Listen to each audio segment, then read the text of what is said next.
বুখারী শরীফে এসেছে প্রতি রমজান মোবারকে হযরতে জিবরাইল আসতেন, হুজুরকে বলতেন, হুজুর আপনি তেলাওয়াত করেন আমি শুনি, যতটুক নাজিল হয়েছে পড়েন। হুজুর পড়তেন, জিবরাইল শুনতেন, আবার জিবরাইল পড়তেন, হুজুর শুনতেন। এমনি করে করে যে বছর হুজুর ইন্তেকাল করবেন, হুজুরের জীবনের শেষ রমজান মোবারকে কোরআন নাজিল পরিপূর্ণ হয়ে গেছে। হযরত জিবরাইল বলেন, হুজুর কোরআন তো নাজিল তামাম হয়ে গিয়েছে, এবার আপনি পুরা কোরআন পড়ে আমারে শোনান।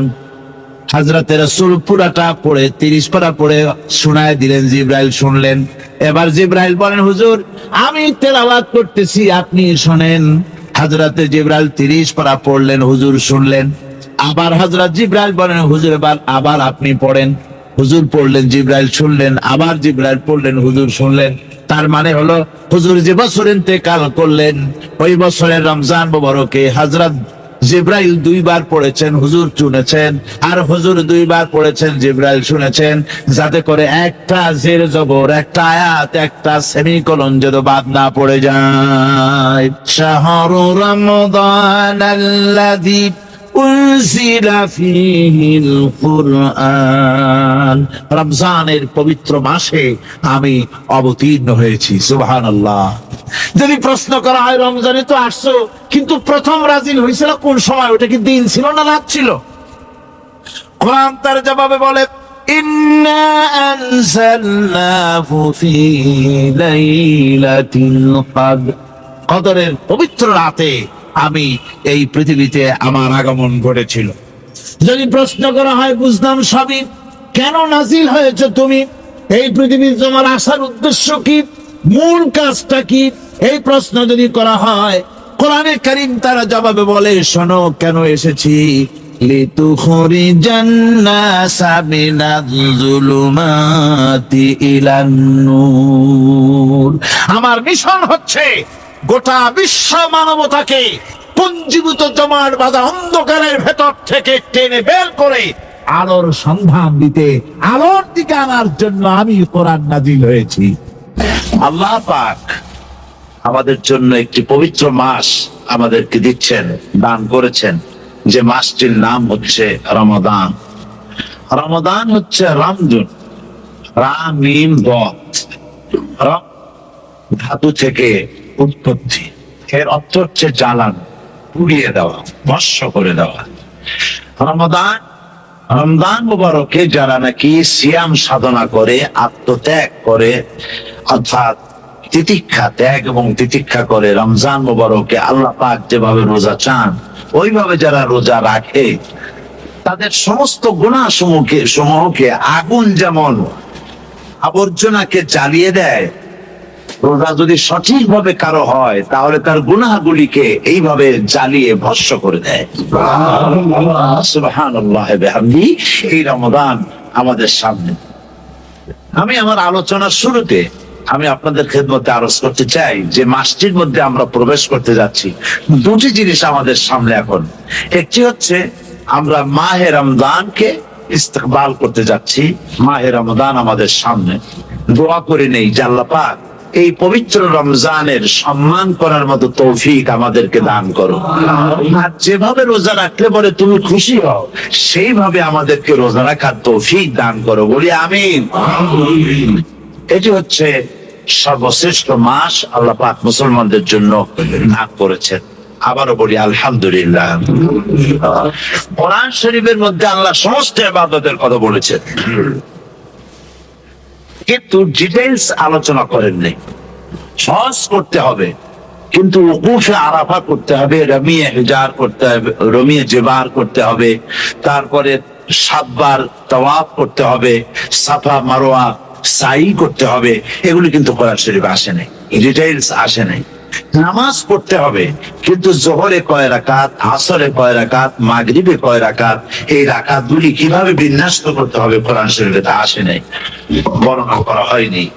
যাকাত দিতে হবে, কিন্তু কত টাকা হলে কত টাকা দিতে হবে, কত মন ধান হলে কতটুকু দিতে হবে, কত ছাগল হলে, কত গরু হলে, কত পরিমাণ সোনা হলে, কত পরিমাণ রৌপ্য মজুদ থাকলে যাকাত দিতে হবে, এর বিস্তারিত বিবরণ কোরআন শরীফে আসেনি। চিন্তা হতে পারে যে তাহলে এগুলো আমরা পাইলাম করি। আমরা পেয়েছি কোরআনের ব্যাখ্যা হচ্ছে রাসূল কারীম সাল্লাল্লাহু আলাইহি ওয়াসাল্লাম, হুজুর এটাকে আমাদেরকে বলে দিয়েছেন। তিনি সারে ছিলেন, শরীয়ত প্রণেতা ছিলেন। তো সমস্ত ইবাদতকে আল্লাহ পাক সংক্ষেপে সংক্ষেপে তিনি আউটলাইন অথবা গাইডলাইন তিনি দিয়েছেন আল্লাহ পাক। রমজান মোবারক হচ্ছে একমাত্র ইবাদত যে রমজান সম্পর্কে আল্লাহ পাক ডিটেইলস পূর্ণ একটি রুকু আল্লাহ পাক আলোচনা করেছেন। সুবহানাল্লাহ। রোজা শুরু করবেন কোনখান থেকে, শেষ করবেন কোথায় গিয়ে, সফরে প্লেনে যখন চলবেন তখন আপনার রোজার অবস্থা কি হবে, যদি দেশে যান তখন কি হবে, অসুস্থ হলে কি হবে, কিভাবে রোজা রাখবেন, কিভাবে রোজা ভাঙবেন, তারপরে কখন শুরু হবে, কখন কি হবে ইত্যাদি বিস্তারিত বিবরণ রোজার মতো করে এত অন্য কোন ইবাদতের ব্যাপারে আল্লাহ এতটা বলেন নাই যতটা বলেছেন রোজার ব্যাপারে। তাহলে নিশ্চয়ই বুঝতে পারছেন রোজাটা অত্যন্ত গুরুত্বপূর্ণ ইবাদত, সবটাই গুরুত্বপূর্ণ, কিন্তু রোজাটা আল্লাহর কাছে বেশি গুরুত্বপূর্ণ। সুবহানাল্লাহ। আচ্ছা, বেশি গুরুত্বপূর্ণ কেন সে কথা কি বলবো? অবশ্যই বলবো। বেশি গুরুত্ব এই কারণে, আল্লাহ পাক বলেছেন, এটা হচ্ছে হাদিসে কুদসি, আল্লাহ পাক বলেছেন সাওমুলি ওয়া আনা আজজি বিহি। অন্য রিওয়ায়াতে এসেছে ওয়া আনা উজজা বিহি। as-সাওমুলি, রোজা হলো আমার জন্য। কে বলতেছেন বলুন তো? আল্লাহ পাক বলছেন রোজা হচ্ছে আমার জন্য, রোজার পুরস্কার আমি দেব। অন্য বর্ণনায় এসেছে রোজা আমার জন্য আর রোজাদারের পুরস্কার আমি আল্লাহ নিজেই পুরস্কার। সুবহানাল্লাহ, সুবহানাল্লাহ। তাহলে প্রশ্ন আসে, আল্লাহ পাক বলছেন রোজা আমার জন্য, as-সাওমুলি। আল্লাহ তো একথা কোথাও বলেন না আস-যাকাতুলি, আস-সালাতুলি, আল-হাজ্জুলি। রোজা আমার, কি বলে, যাকাত আমার জন্য, হজ আমার জন্য, নামাজ আমার জন্য, একথা কিন্তু আল্লাহ বলেন নাই। অবশ্যই আমরা যাকাত হোক, নামাজ হোক, হজ হোক কার জন্য করি? আল্লাহর জন্য করি। রমজানের ব্যাপারে আল্লাহ খাস করেছেন যে as-সাওমুলি, রোজা আমার জন্য। এই কথাটার অর্থ কি, তাৎপর্য কি, ব্যাখ্যা কি, সিগনিফিকেন্স কি? এর সিগনিফিকেন্স হচ্ছে এই যে প্রত্যেকটা ইবাদতের দুটি ধরন আছে। কয়টা ধরন বলুন তো? দুটি ধরন। একটি ধরন হচ্ছে বাহ্যিক আর একটা হচ্ছে আভ্যন্তরীণ। প্রত্যেকটা ইবাদতের দুটি দিক আছে, একটা মানুষকে দেখানো আর একটা ভেতরে। যেমন নামাজ, একটি লোক নামাজ পড়ে না, কিন্তু এমন একটা সমাবেশের মধ্যে পড়ে গেছে সবাই নামাজ পড়ে। এখন আমি যদি নামাজ না পড়ি তাহলে লোকে বলবে কি? তখন উযু আছে কি না আছে দাঁড়াই গেল আল্লাহু আকবার। তাহলে দেখা গেল নামাজ আল্লাহর জন্য পড়ে, আবার মানুষের জন্য দেখাবার জন্য করে। যাকাত এটা দেয় মানুষে, তার নিয়তটাকে আল্লাহ পাক ভালো জানেন। কিন্তু কিছু লোক তো এমন আছে যাকাতের নামে লুঙ্গি, আমাদের দেশে আছে, এখানে কি করে আমি জানি না, লুঙ্গি শাড়ি কিনে তারপরে বাড়িতে সব জমা করে এরপরে গরিবদের দাওয়াত দেয় এবং সকলকে দেখায় এভাবে লুঙ্গি দিল, শাড়ি দিল, লোকেরা দেখলো যে যাকাত দিল, খুব যাকাত দিয়েছে। কোরবানির ব্যাপারে এভাবে বিরাট একটা গরু কিনলো, কিনে মানুষকে দেখাইলো। চট্টগ্রামে আছে সবচেয়ে বড় দামের গরু একটা কিনে গরুর গলায় মালা একটা পরাইয়া তারপরে শহর ঘুরায়। এখন অবশ্য এটা কমে গেছে আগের থেকে অনেক। মানুষ দেখুক যে অমুকে এই গরুটা কোরবানি করেছে। এটা কি কোরবানির জন্য হলো না মানুষকে দেখাবার জন্য হলো? হজ, টাকা আছে, লোকেরা বলবো কি যে এত টাকার মালিক তাও হজে যায় না, সুতরাং যাই একটু হজ করে আসে। তাহলে হজ করা গেল, আবার মানুষকে দেখাবার জন্য করলো। দুটি জিনিস আছে। কিন্তু একমাত্র রোজা যদি কেউ রাখে মানুষকে দেখাবার জন্য, সকাল থেকে শুরু করে সন্ধ্যা পর্যন্ত না খাইয়া কোনো পাগলও থাকবে না। বলেন আপনারা ঠিক কিনা? সে তো মানুষকে দেখাবার জন্য দাঁত পরিষ্কার করে নিল আর দুপুরে ভাত খাই নিল, বউতেও টের পাইলো না। পারবে কিনা? পারবে। টয়লেটে গিয়ে খাই নিল ভালো করে, কোন একটা আড়াল জায়গা গিয়ে খেয়ে গেলো, বাচ্চাও দেখলো না, বউতেও দেখলো না, খেয়ে নিল। তাহলে সে তো রোজা রাখলো না। আল্লাহ পাক বলছেন as-সাওমুলি, রোজা হচ্ছে আমার জন্য। যে রোজা রাখে আমার জন্যই রাখে, মানুষকে দেখাবার জন্য সারাদিন না খাইয়ে থাকার কোনো প্রশ্নই ওঠে না। সুবহানাল্লাহ। সুতরাং রোজা যে রাখলো সে আমার জন্যই রাখলো। ওয়া আনা আজজি বিহি, রোজার পুরস্কার আমি আমার হাত দিয়ে দেবো। সুবহানাল্লাহ, আমার হাত দিয়ে দেবো। ম্যানেজার যদি বলে এই কাজগুলি করলে পরে বেতন, নির্ধারিত বেতন পাবা। আর এইটা যদি করো তাহলে বেতনটা আমি দেবো আমার হাত দিয়ে। তাহলে এমপ্লয় যারা, তারা বুঝতেই পারবে যে মালিক যখন নিজেই দেবে, তাহলে ম্যানেজারের মতো দেবে না, মালিক মালিকের মতোই বড় করে দেবে। তো আল্লাহ পাক ফেরেশতাদের কাছে এটা রাখেন নাই, সব নাকি তোমরা লেখো গিয়া, আর রোজা সওয়াব আমার হাত দিয়ে আমি দেব। সুবহানাল্লাহ। এরপরে আল্লাহ পাক বলছেন, অন্য রিওয়ায়াতে এসেছে রোজা আমার জন্য, আর রোজাদারের পুরস্কার আর কিচ্ছু না, রোজাদারের পুরস্কার আমি আল্লাহ নিজেই পুরস্কার হয়ে দেব। সুবহানাল্লাহ। হাদিস শরীফে এসেছে রোজা রাখলে পরে ক্ষুধার কারণে, খালি পেটে থাকার কারণে টক্সিন জাতীয় এক প্রকারের গ্যাস তৈরি হয় পেটের ভেতরে, স্টমাকের মধ্যে, ফলে মুখে এক রকমের দুর্গন্ধের সৃষ্টি হয়। নবীজি বলেছেন রোজাদারের মুখের থেকে যে গন্ধ বের হয়, আল্লাহ পাকের কাছে রোজাদারের মুখের গন্ধ মিস্ক আম্বারের চাইতে বেশি পবিত্র। আপনার মুখের গন্ধটাও আল্লাহর কাছে পবিত্র। রোজাদারের জন্য, রোজাদারদের জন্য জান্নাতের একটি দরওয়াজা খাস করে রাখা হয়েছে, জান্নাতুল রায়্যান। এই দরওয়াজা রোজাদারদের জন্য, কেবলমাত্র রোজাদারেরা সেখান থেকে প্রবেশ করবে, আর কেউ প্রবেশ করতে পারবে না। এই রোজাদারদের সম্পর্কে আল্লাহ পাক বলেছেন, হাদিস শরীফে এসেছে, বুখারী শরীফের হাদিস, রাসূল কারীম সাল্লাল্লাহু আলাইহি ওয়াসাল্লাম বলেছেন, লিসাইমে ফারহাতান, ফারহাতুন ইনদা ফিতরিহি ওয়া ফারহাতুন ইনদা লিকাই রাব্বিহি। রোজাদারের জন্য দুইটা খুশি। কয়টা খুশি বলুন তো?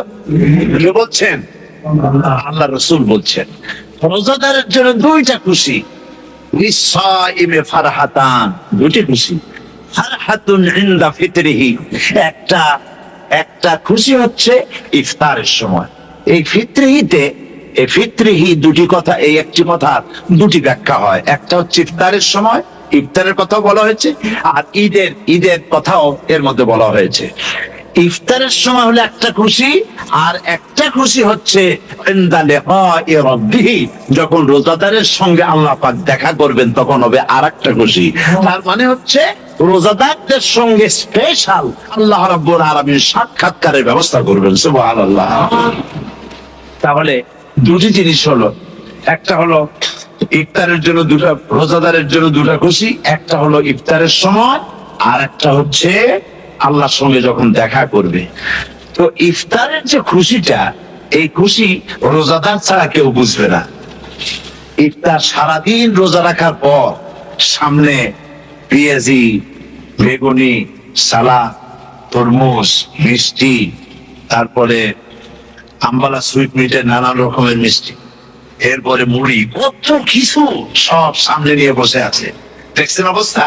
সমস্ত কিছু সামনে বসা, ঘড়ির দিকে তাকানো। আপনি যদি 5 মিনিট আগে খান, ফেরেশতা এসে মুখের উপর থাপ্পড় মারবে, বেটা খাইলি কে? বলবে কেউ? বলবে না। কোন ফেরেশতা লাঠি নিয়ে দাঁড়ায় আছে? দাঁড়ায় নাই। কিন্তু আপনি খাচ্ছেন না কেন? সুবহানাল্লাহ, সুবহানাল্লাহ বলবেন না? অন্তত 1500 বছর আগে আল্লাহ রাব্বুল আলামিন নির্দেশ করে রেখেছেন, সূর্য সাদা হওয়া থেকে, পূর্ব দিগন্ত সাদা হওয়া থেকে শুরু করে পশ্চিম দিগন্তে যখন কালো হয়ে কালো রেখা দেখা দেবে, যখন মাগরিব হয়ে যাবে, সূর্যাস্ত যাবে, ততক্ষণ পানাহার আর স্ত্রী সম্ভোগ থেকে বিরত থাকো। 1500 বছর আগে আল্লাহ রাব্বুল আলামিনের এই নোটিশ কিভাবে কার্যকরী হচ্ছে উম্মতের মধ্যে, মুসলমানদের ভেতরে। খাবার সামনে আছে, পিপাসা লেগেছে, এখন তো পিপাসা লাগে না, খুব ঠান্ডার সময়, এখন রোজা রাখতে খুব মজা হবে, তাই না? খুব মজার রোজা। কিন্তু এই রোজা যখন জুন মাস আর জুলাই মাসে আসবে, তখন টের পায় মানুষ রোজা কাকে বলে। প্রচন্ড পিপাসা, সামনে সব খাবার পড়ে আছে, একটা খাবারের দিকে রোজাদারের হাত যায় না, ঘড়ির দিকে তাকায় আর চুপ করে বসে বসে আল্লাহর জিকির করতে থাকে। আল্লাহ কয়, ফেরেশতারা দেখ, এই বান্দা বানাইতে নিষেধ করছিলি। সুবহানাল্লাহ। আল্লাহ খুশি হয়ে যায়। রোজাদার অপেক্ষা করতে থাকে, ঠিক যখন কাটায় সময়টা এসে গেছে, তখন আল্লাহর নাম করে খুরমা দিয়ে পানি দিয়ে ইফতার শুরু করে দিল। আল্লাহ পাক খুশি হয়ে গেলেন। এই যে ইফতার, সারাদিন রোজা রেখে ইফতার করায় যে মজা, রোজা রাখলো না এরকম লোকেরাও কিন্তু ইফতার করে না? পুরান ঢাকায় আছে, ঢাকা তো কয়েকটা এলাকা আছে, পুরান ঢাকার লোকেরা নাকি বলে যে যারা রোজা রাখে না তারা বলে যে রোজা না রাখে একরকম পাপ করছে, আর ইফতার না করে কবিরা গুনাহ করবো নাকি, ইফতার তো করাই লাগবে। তো খুব মজা করে ইফতার করে তারা। তো সারাদিন রোজা রেখে পেঁয়াজি, ছোলা, বুট, মুড়ি খাওয়ায় যে মজা, সারাদিন ভাত খাইয়া তারপরে ইফতারের শরীর হওয়া, ছাগলে ঘাস খেলে যেমন লাগে ওই রকম তার মুখে লাগে, এই মজা পাবে না। রোজাদারের যে মজা লাগে সেই মজা সে পাবে না। সারা মাস রোজা থাকার পর, আল্লাহর হুকুম মেনে সারা রাত রোজা রাখার পর, তারপরে ঈদের দিনে জামা কাপড় পরিষ্কার করে শেরওয়ানি গায়ে লাগাইয়া পাঞ্জাবি পরে আতর মেখে এরপরে ঈদের জামাতে যখন দাঁড়ায় যায়, সে যে মজা পায়, সারা মাস রোজা রেখে ঈদের জামাতে গিয়ে সে যে মজা পায়, যে রোজা রাখলো না ঈদের দিনে খুব জামা, পাজামা, সেন্ট এগুলো মেখে টেকে প্রথম কাতারে গিয়ে দাঁড়ায় গেছে, ও সেই মজা পাবে না। ওর মনের মধ্যে একটা চোর চোর ভাব থেকেই যায়। সে মনে মনে ভাবে এই জামাত আমার না, জোর করে আসছি, এখানে দাঁড়াবার যোগ্যতা আমার নাই। মনের মধ্যে সে একটা অপরাধ কি ফিল করে, সে ফিল করতে থাকে।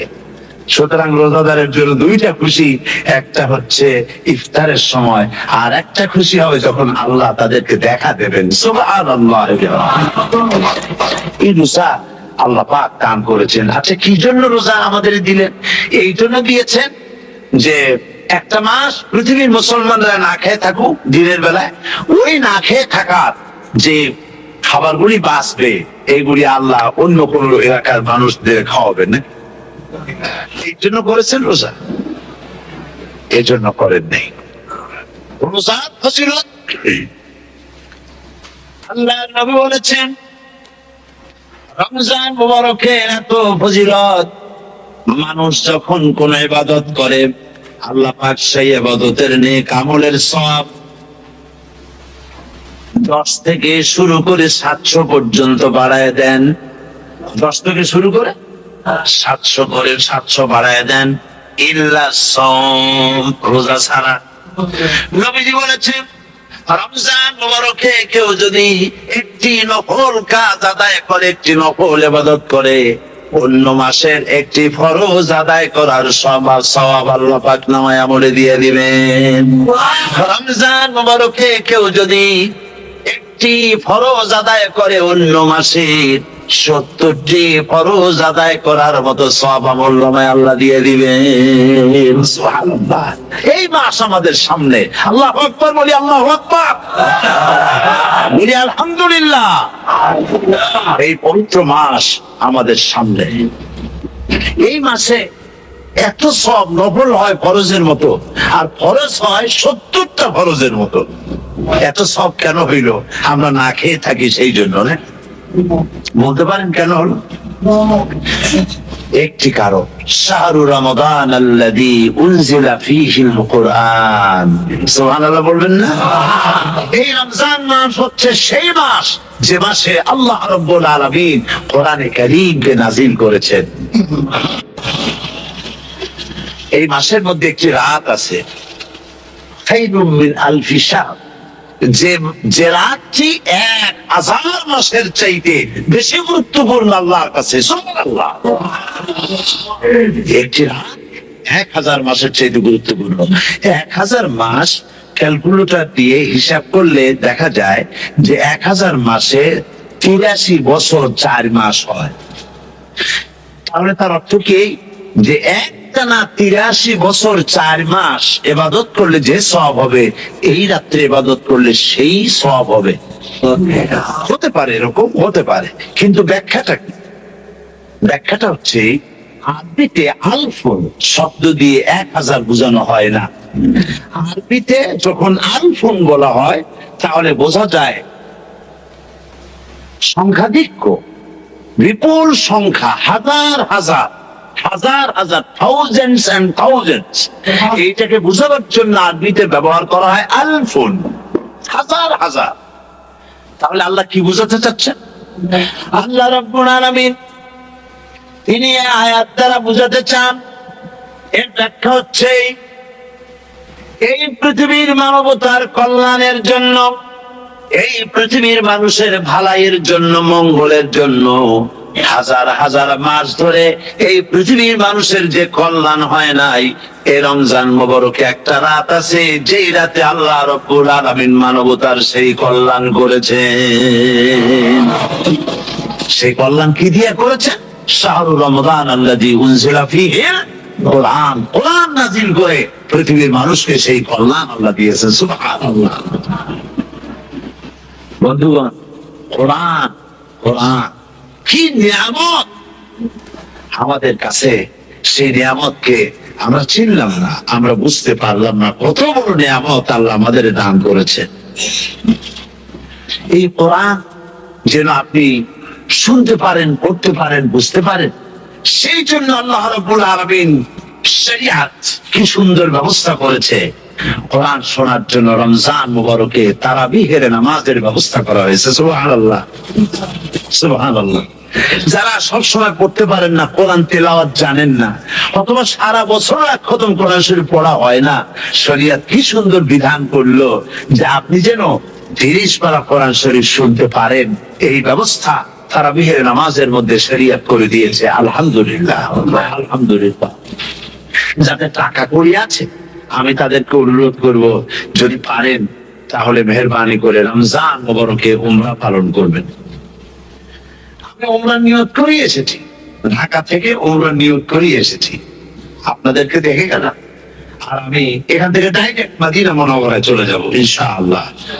লাইলাতুল কদর পর্যন্ত হারামাইন শরীফে কাটাতে চাই, নিয়ত করেছি। আপনারা দোয়া করুন আল্লাহ যেন কবুল করেন। কি মজা যখন আপনি হারামাইন শরীফে যখন তেলাওয়াত শুনবেন, আপনার কাছে মনে হবে যেন কোরআন শরীফ নাযিল হতেছে। সুবহানাল্লাহ। সেখানে তো নামাজের পরে হাত তুলে মোনাজাত করা হয় না, শুধুমাত্র রমজান মুবারকে বেতেরের নামাজের মধ্যে ইমাম সাহেব হাত তুলে মোনাজাত করেন। গত বছর রমজান মুবারকের লাইলাতুল কদর আমি ছিলাম, গত কয়েক বছর ধরে আল্লাহ যাওয়ার তৌফিক দিয়েছেন দয়া করে। সেখানে লাইলাতুল কদরের পত্রিকাগুলি লিখেছে 30 লাখের উপরে লোক ছিল মক্কা শরীফের হারাম শরীফে। 30 লাখের উপরে। যখন তেলাওয়াত হচ্ছে, মোনাজাত করতেছেন ইমাম সাহেব কাঁদতেছেন, মোনাজাত করতেছেন, কাঁদতেছেন, আর গোটা হারাম জুড়ে কান্নার রোল পড়ে গিয়েছে। কিভাবে কাঁদতেছে! সারাদিন মানুষ রোজা রেখে তারপরে ইফতার করতে যখন বসে, আমি সেই জান্নাতের কথা কেমনে আপনাদের বুঝাবো? রসগোল্লা কেমন লাগে বক্তৃতা দিয়ে 6 ঘন্টা বক্তৃতা দিয়েও বোঝানো যাবে না। যদি মুখের মধ্যে ঢুকাইতে পারি তাহলে বুঝবেন যে মজাটা কি। এটা তো আমি বুঝাইতে পারবো না কি মজাটা লাগে। সারাদিন রোজা রাখার পর সমস্ত লক্ষ লক্ষ মুসল্লিরা বসে আছে মক্কা শরীফে, কাবা শরীফ সামনে, এখানে বসে আছে। রোজাদারের সামনে আছে জমজমের পানি আর মদিনা মুনাওয়ারার খুরমা। আল্লাহর ঘর সামনে, জান্নাতের থেকে আর কাকে বলে! সুবহানাল্লাহ। আর মসজিদে নববীর ভিতরে মদিনার আকর্ষণ কাশাস আলাদা। মদিনা শরীফে আপনাকে যদি পাইয়া যায় কোন আরব, কোন মাদানী, আপনারা ছাড়বি না, আদর করে পাশে বসাবে, তোমারে আমি এই জিনিস খাওয়াবো, এইটা দিয়ে ইফতার করাবো, আমার কাছ দিয়ে তুমি উঠতেই পারবা না। আপনাকে জোর করে বসাই দিবে মসজিদে নববীতে, রিয়াদুল জান্নাহ, রাসূল করিম সাল্লাল্লাহু আলাইহি ওয়াসাল্লামের কবর শরীফের কাছে বসে আপনি ইফতার করতেছেন। কত বড় নসিব! সেই জন্য আমি বলি, হলিডে করার জন্য আমেরিকা, সিঙ্গাপুর, হাবিজাবি এই সমস্ত ঘুরে কোনো লাভ নাই। হলিডে করতে চান, রমজান মুবারকে চলে যান হারামাইন শরীফের মদিনা আল মুনাওয়ারা, মক্কা আল মুকাররমা। কপাল খুলে যাবে, জিন্দেগীর সমস্ত গুনাহ খাতা আল্লাহ পাক মাফ করে দিবেন। রাসূল করিম সাল্লাল্লাহু আলাইহি ওয়াসাল্লাম বলেছেন, রমজান মুবারকে যে উমরা করলো সেজন্য হজ আদায় করলো। সুবহানাল্লাহ। অন্য রিওয়ায়াতে এসেছে, যে ব্যক্তি রমজান মুবারকে উমরা করলো সেজন্য আমার সাথে হজ আদায় করলো। সুবহানাল্লাহ। তো বলতেছিলাম যে কোরআনে কারীম হচ্ছে একটি বিরাট নিয়ামত। এই নিয়ামত শোনানো হয় রমজান মুবারকে। আমি এবার এসে খুব খুশি হলাম একথা শুনে যে ইস্ট লন্ডন মসজিদ তারা একটা ব্যবস্থা করেছে, সুন্দর একটা রেডিও তারা আবিষ্কার করেছে। না কি করছেন আপনারা? ট্রান্সমিটার তৈরি করেছেন, ওনারা ওখানে রেডিও বিক্রি করেন, আপনারা কোটা খরচ করেছেন, তারা হাজার হাজার পাউন্ড খরচ করে টাওয়ার বানিয়েছেন এবং একটা ফ্রিকোয়েন্সি তারা নিজেরা নিয়েছেন, আর রেডিও গুলি 125 পাউন্ড করে ওনারা দিচ্ছেন খরচ হিসেবে। এটা যারা নিয়ে যায় ঘরের মধ্যে বসে তারা বিহের তেলাওয়াত তারা শুনতে পাবেন। মহিলারা অনেক সময় আসতে পারেন না, মহিলারা ঘরে বসে শুনতে পারবেন। ওই ইস্কন্ডন মসজিদে যত ওয়াজ হবে, তেলাওয়াত হবে, নামাজ হবে, আজান হবে, ওয়াজ হবে, জিকির হবে, সব আপনার ঘরে বসে আপনি শুনতে পারবেন। আল্লাহ রাব্বুল আলামিন এই ইকদামকে, এই পদক্ষেপকে আল্লাহ কবুল করুন, সবাই বলেন আমিন। এবং প্রত্যেকের ঘরে ঘরে এই রেডিও পৌঁছে যাক, আমরা বলি আমিন। আল্লাহ যেন কবুল করেন। আপনি ঘরে বসে মসজিদের সমস্ত প্রোগ্রাম পেতে পারবেন। আর কি সুন্দর সেখানে যিনি তেলাওয়াত করেন, আজান দেন, আলহামদুলিল্লাহ, তার আজান শুনলে পরে তো মনে হয় যে আমি মক্কা শরীফে চলে গেছি, মদিনায় চলে গেছি। আর তেলাওয়াত কত সুন্দর, আলহামদুলিল্লাহ। আল্লাহ তার প্রতি রহম করুন, আমরা বলি আমিন।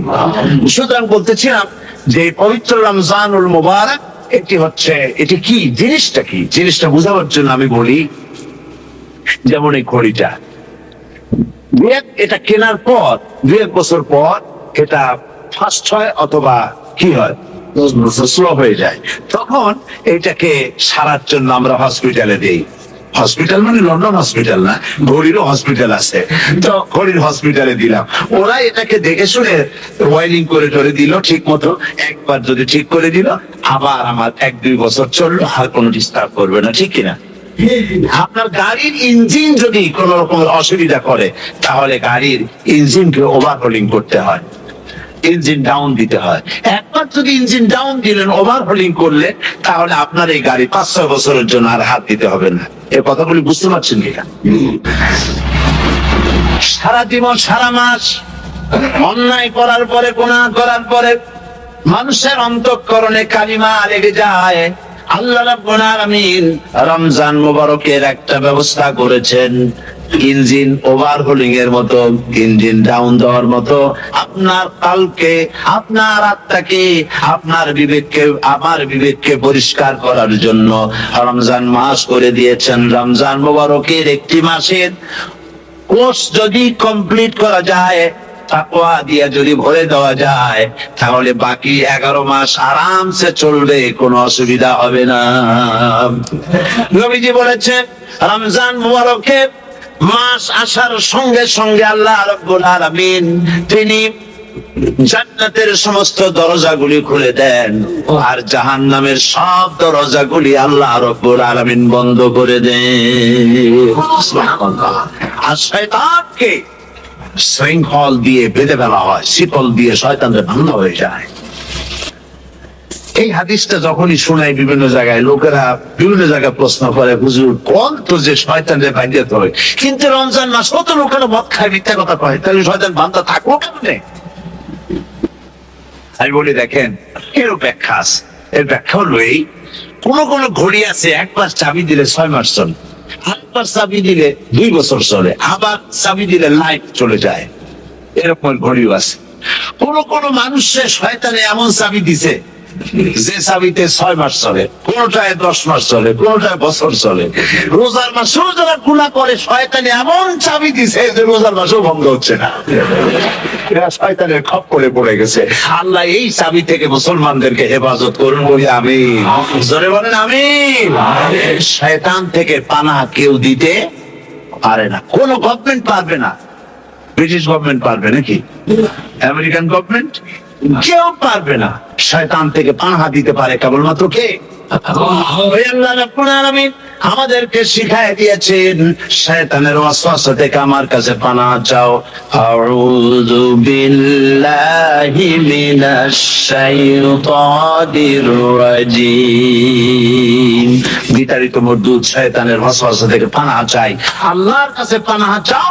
আল্লাহ পাক বলেন, আমি পানাহ দিতে পারি শয়তানের ওয়াসওয়াসা থেকে।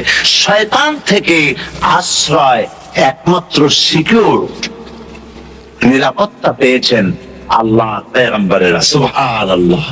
নবী আলাইহিস সালাম আল্লাহ কর্তৃক নিয়ন্ত্রিত, শয়তানের ক্ষমতা নাই পয়গম্বরদের কাছে যাওয়া, চতুর সীমানার ভেতরে শয়তান প্রবেশ করে কোন নবীকে ওয়াসওয়াসা দিতে পারবে না। বলি সুবহানাল্লাহ।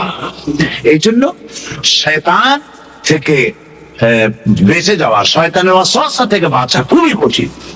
সেই জন্য আল্লাহ পাক বলছে শয়তানকে বেঁধে রাখা হয়, জান্নাতের সমস্ত দরজা খোলা, জাহান্নামের সমস্ত দরজা বন্ধ হয়ে যায়। এই নিয়ামতের মাস আমাদের সামনে। প্রত্যেকটি যখন কোন ওয়ার্কশপ হয়, তো ওয়ার্কশপের জন্য এক একটা কি বলে সিলেবাস থাকে। রমজান মোবারক একটা ওয়ার্কশপ। এই ওয়ার্কশপের মধ্যে একটা সিলেবাস আছে, সেই সিলেবাসের নাম হচ্ছে কোরআন। কোরআন কোরআন কোরআন নাজিলের মাসে আমরা কি কোরআন তেলাওয়াত করি? বলে রোজা হচ্ছে, হাদিস শরীফের মধ্যে বলা হয়েছে আস-সাওমু জুন্নাহ, রোজা হচ্ছে ঢাল। রোজা কি গন্ধ? ঢাল বোঝেন তো? ঢাল কি? প্রোটেক্টর। আপনি জিহাদের ময়দানে, যুদ্ধের ময়দানে নিরাপত্তার জন্য, বাইরের থেকে আক্রমণকে ভিড়াবার জন্য কি ব্যবহার করেন? ঢাল ব্যবহার করেন। রোজা হচ্ছে ঢাল, শয়তানের সমস্ত আক্রমণ থেকে বাঁচার জন্য রোজা হচ্ছে ঢাল। রোজার দিনে কেউ যদি আপনার সাথে ঝগড়া করে, তাহলে রাসূল বলেছেন তুমি বলো, তুমি ঝগড়ায় প্রবৃত্ত হবে না। তোমার সাথে যদি কেউ ঝগড়া করে, তুমি বলবে ইন্নী সাইম, আমি রোজাদার। আমি তোমার মতো ঝগড়া করতে আমিও পারি, আমি তোমার মতো গালাগালি দিতে পারি, কিন্তু আমি দেব না, ঝগড়াও করব না, গালিও দেব না, মারামারিও করব না, কারণ আমি রোজাদার। সুবহানাল্লাহ। রোজা আপনাকে গুনাহ থেকে বাঁচায় দেবে। দেখেন রোজা কিভাবে গুনাহ থেকে বাঁচায়। মিথ্যেবাদী, মিথ্যেবাদী সারাক্ষণ মিথ্যে কথা বলে, কিন্তু রোজার মাস আসছে, এখন মিথ্যাবাদী যারা, তাদের ঘনিষ্ঠ লোকদের কাছে শুনেছি যে তারা বলে, যদি কোনো লোক দিনের বেলা এসে যায় আর এমন কথা, যে কথা বলতে গেলে মিথ্যা বলা ছাড়া উপায় নাই তার জন্য, সে তখন বলে ভাই তুমি তো অসময় আসছো, এখন আমি খুব ব্যস্ত, আই এম ভেরি বিজি, তুমি রাত্রে আসো। বুঝতে পেরেছেন তো? রোজা হচ্ছে কি? রোজাটা কি বলে? কোন মেয়ে লোকের দিকে চোখ করলো, হ্যাঁ আমি তো রোজাদার, চোখের সাথে সাথে নিচে নামায় ফেললো। গানের আওয়াজ আসলো, আমি তো রোজাদার, সে গানটা শুনলো না। কাজী সমস্ত গুনাহ থেকে বাঁচার জন্য রোজা একটা বিরাট হাতিয়ার। সুবহানাল্লাহ। এই মাসে আল্লাহ রাব্বুল আলামিন এই মাসটা, এই রোজাটা কেন দিয়েছেন? লাআল্লাকুম তাত্তাকুন, ইয়া আইয়ুহাল্লাযীনা আমানু কুতিবা আলাইকুমুস সিয়ামু কামা কুতিবা আলাল্লাযীনা মিন ক্বাবলিকুম লাআল্লাকুম তাত্তাকুন। হে বিশ্বাসীরা, তোমরা যারা ঈমান এনেছো, শোনো, আমি রোজাকে তোমাদের জন্য ফরজ করেছি, যেমন করে ফরজ করেছিলাম তোমাদের পূর্বপুরুষদের উপরে। রোজা শুধু আমাদের উপরে হয়েছে তা না, আমাদের আগে যারা যেসব নবীরা আসছিলেন তাদের উপর রোজা কি ছিল? ফরজ ছিল। সুতরাং এই রোজা তোমাদের উপরে ফরজ, এই জন্য লাআল্লাকুম তাত্তাকুন, যাতে করে তোমরা কি হতে পারো? পরেজগার হতে পারো। কি হতে পারো? পরেজগার, মুত্তাকি হতে পারো, আল্লাহকে ভয় করতে পারো। একমাত্র আল্লাহর ভয় মানুষকে ভালো বানাতে পারে। একটা মানুষ জান্নাতে যাওয়ার জন্য, জাহান্নাম থেকে বাঁচার জন্য একটা জিনিস, কয়টা জিনিস বলে? একটি জিনিস যদি ভেতরে থাকে তাহলে সমস্ত গুনাহ থেকে বাঁচতে পারে। আর একটি জিনিস যদি না থাকে তাহলে এমন কোন কাজ নাই পৃথিবীতে যা সে করতে পারে না। সেই কাজটার নাম কি? তাকওয়া। সবাই বলেন কাজটার নাম কি? তাকওয়া। যদি ভেতরে আল্লাহ পাকের ভয় থাকে, রব্বুল আলামিন আমাকে দেখছেন, তিনি আমাকে শুনতেছেন, এই ভয় যদি অন্তঃকরণের ভিতরে থাকে, তাহলে এই লোকটি কোনো গুনাহের কাজ করতে পারবে না, মিথ্যা বলতে পারবে না, ওজনে কম দিতে পারবে না, খাদ্যে ভেজাল দিতে পারবে না, শয়তানি বদমাশি করতে পারবে না। যদি এই জিনিসটির অভাব থাকে, যদি তাকওয়া না থাকে, তাহলে সমস্ত অন্যায় কাজ সে করতে পারবে। এই জন্য আল্লাহ রাব্বুল আলামিন বলেন, রোজা এই জন্য দান করেছে, যাতে করে রোজার মাস এই জন্য দিলাম, লাআল্লাকুম তাত্তাকুন, তোমাদের ভিতরে তাকওয়ার সৃষ্টি হয়। এই ওয়াজ আমি আপনাদের সামনে অনেকবার করেছি। হযরত ওমর রাদিয়াল্লাহু তাআলা আনহু রাতের বেলায় ঘুরতে ঘুরতে দেখেন এক বাড়িতে আলো জ্বলছে, শেষ রাত। এই রাত্রে বাড়িতে আলো জ্বলে কেন? ভাবলেন কোন অসুখ বিসুখ হলো নাকি। তো উনি কাছে গেছেন, গিয়ে কান পেতে শুনতেছেন, কান পেতে শুনতেছেন। বাড়ির মালিক বুড়ি আর যুবতী মেয়েকে ডেকে বলছে, মা ওঠো, তাড়াতাড়ি ওঠো। কেন? ওই যে সকাল তো হয়ে গেল, দুধ দই এনেছে, আমি দুধ এনে রাখছি, এখন তুমি পরিমাণ মতো সবটা পাত্রে পানি দিয়ে ভরে দাও, তাহলে ওজন বেশি হবে আর আমরা ভালো লাভ করতে পারবো। মেয়ে বলছে, মা তুমি বলো কি, এটা আমার দ্বারা সম্ভব না। কেন সম্ভব নয়? হযরত ওমর এক ফরমান জারি করেছেন, তিনি বলেছেন দুধে তিনি পানিতে দুধের মধ্যে পানি মিশাতে নিষেধ করেছেন। তাছাড়া রাসূল করিম সাল্লাল্লাহু আলাইহি ওয়াসাল্লাম খাদ্য দ্রব্যে ভেজাল দিতে নিষেধ করেছেন। কাজী হযরত ওমরের এই নির্দেশকে আমি অমান্য করতে পারবো না। মা বলছে, দেখো ওমর এখন তো ঘুমাইতেছে, এত রাত্রে তিনি কি এখানে আসছেন নাকি আমাদের এই কারবার দেখতে? তুমি পানি মিশাও উঠছে মতো। মেয়ে বলছে, মা হযরত ওমর ঘুমাতে পারেন, তার পুলিশেরা, তার গোয়েন্দা বিভাগের লোকেরা ঘুমাতে পারেন, হযরত ওমরের চোখকে ফাঁকি দেওয়া যাবে, হযরত ওমরের পুলিশকে ফাঁকি দেওয়া যেতে পারে, কিন্তু আল্লাহ রাব্বুল আলামিনের চোখকে ফাঁকি দেওয়া যাবে না। আমার পক্ষে সম্ভব নয়, আমি দুধে পানি মিশাতে পারবো না। হযরত ওমর রাদিয়াল্লাহু তাআলা চলে গেলেন, গিয়ে তার ছেলেকে ডেকে বললেন, ছেলে আমি তো এখন বুড়া হয়ে গেছি, আমি এখন বুড়া হয়ে গেছি, আমার বিয়ের বয়স নাই, আমি একটা মেয়ের খোঁজ নিয়ে আসছি, যদি আমার বয়স থাকতো এই মেয়েটার আমি বিয়ে করতাম। সুবহানাল্লাহ, সুবহানাল্লাহ। এই মেয়েটা তুমি খোঁজ নাও, যদি বিয়ে না হয়ে থাকে তুমি প্রস্তাব দাও বিবাহের। কি সৌন্দর্য তিনি দেখলেন মেয়েটার মধ্যে, স্বাস্থ্য, রূপ, যৌবন, কি দেখলেন? তাকওয়া। জোরে বলেন না, কি দেখলেন? এই তাকওয়া তিনি দেখলেন। এই তাকওয়ার উপরে ভিত্তি করে আমিরুল মুমিনিন, অর্ধেকটা পৃথিবীর প্রেসিডেন্ট, খলিফাতুল মুসলিমিন, আমিরুল মুমিনিন হযরত ওমর তার ছেলের জন্য পুত্রবধূ করে তাকে ঘরে নিয়ে আসলেন। সুবহানাল্লাহ। ফায়দা কি হলো? ফায়দা এই হলো, এই মেয়ের গর্ভে যে মেয়ে হলো, সেই মেয়ের গর্ভে যে মেয়ে হলো, সেই মেয়ের গর্ভে ফারুকে সানি হযরত ওমর ইবনে আব্দুল আজিজ রাহমাতুল্লাহ আলাইহির মতো ফারুকে সানি আল্লাহ দান করে দিলেন।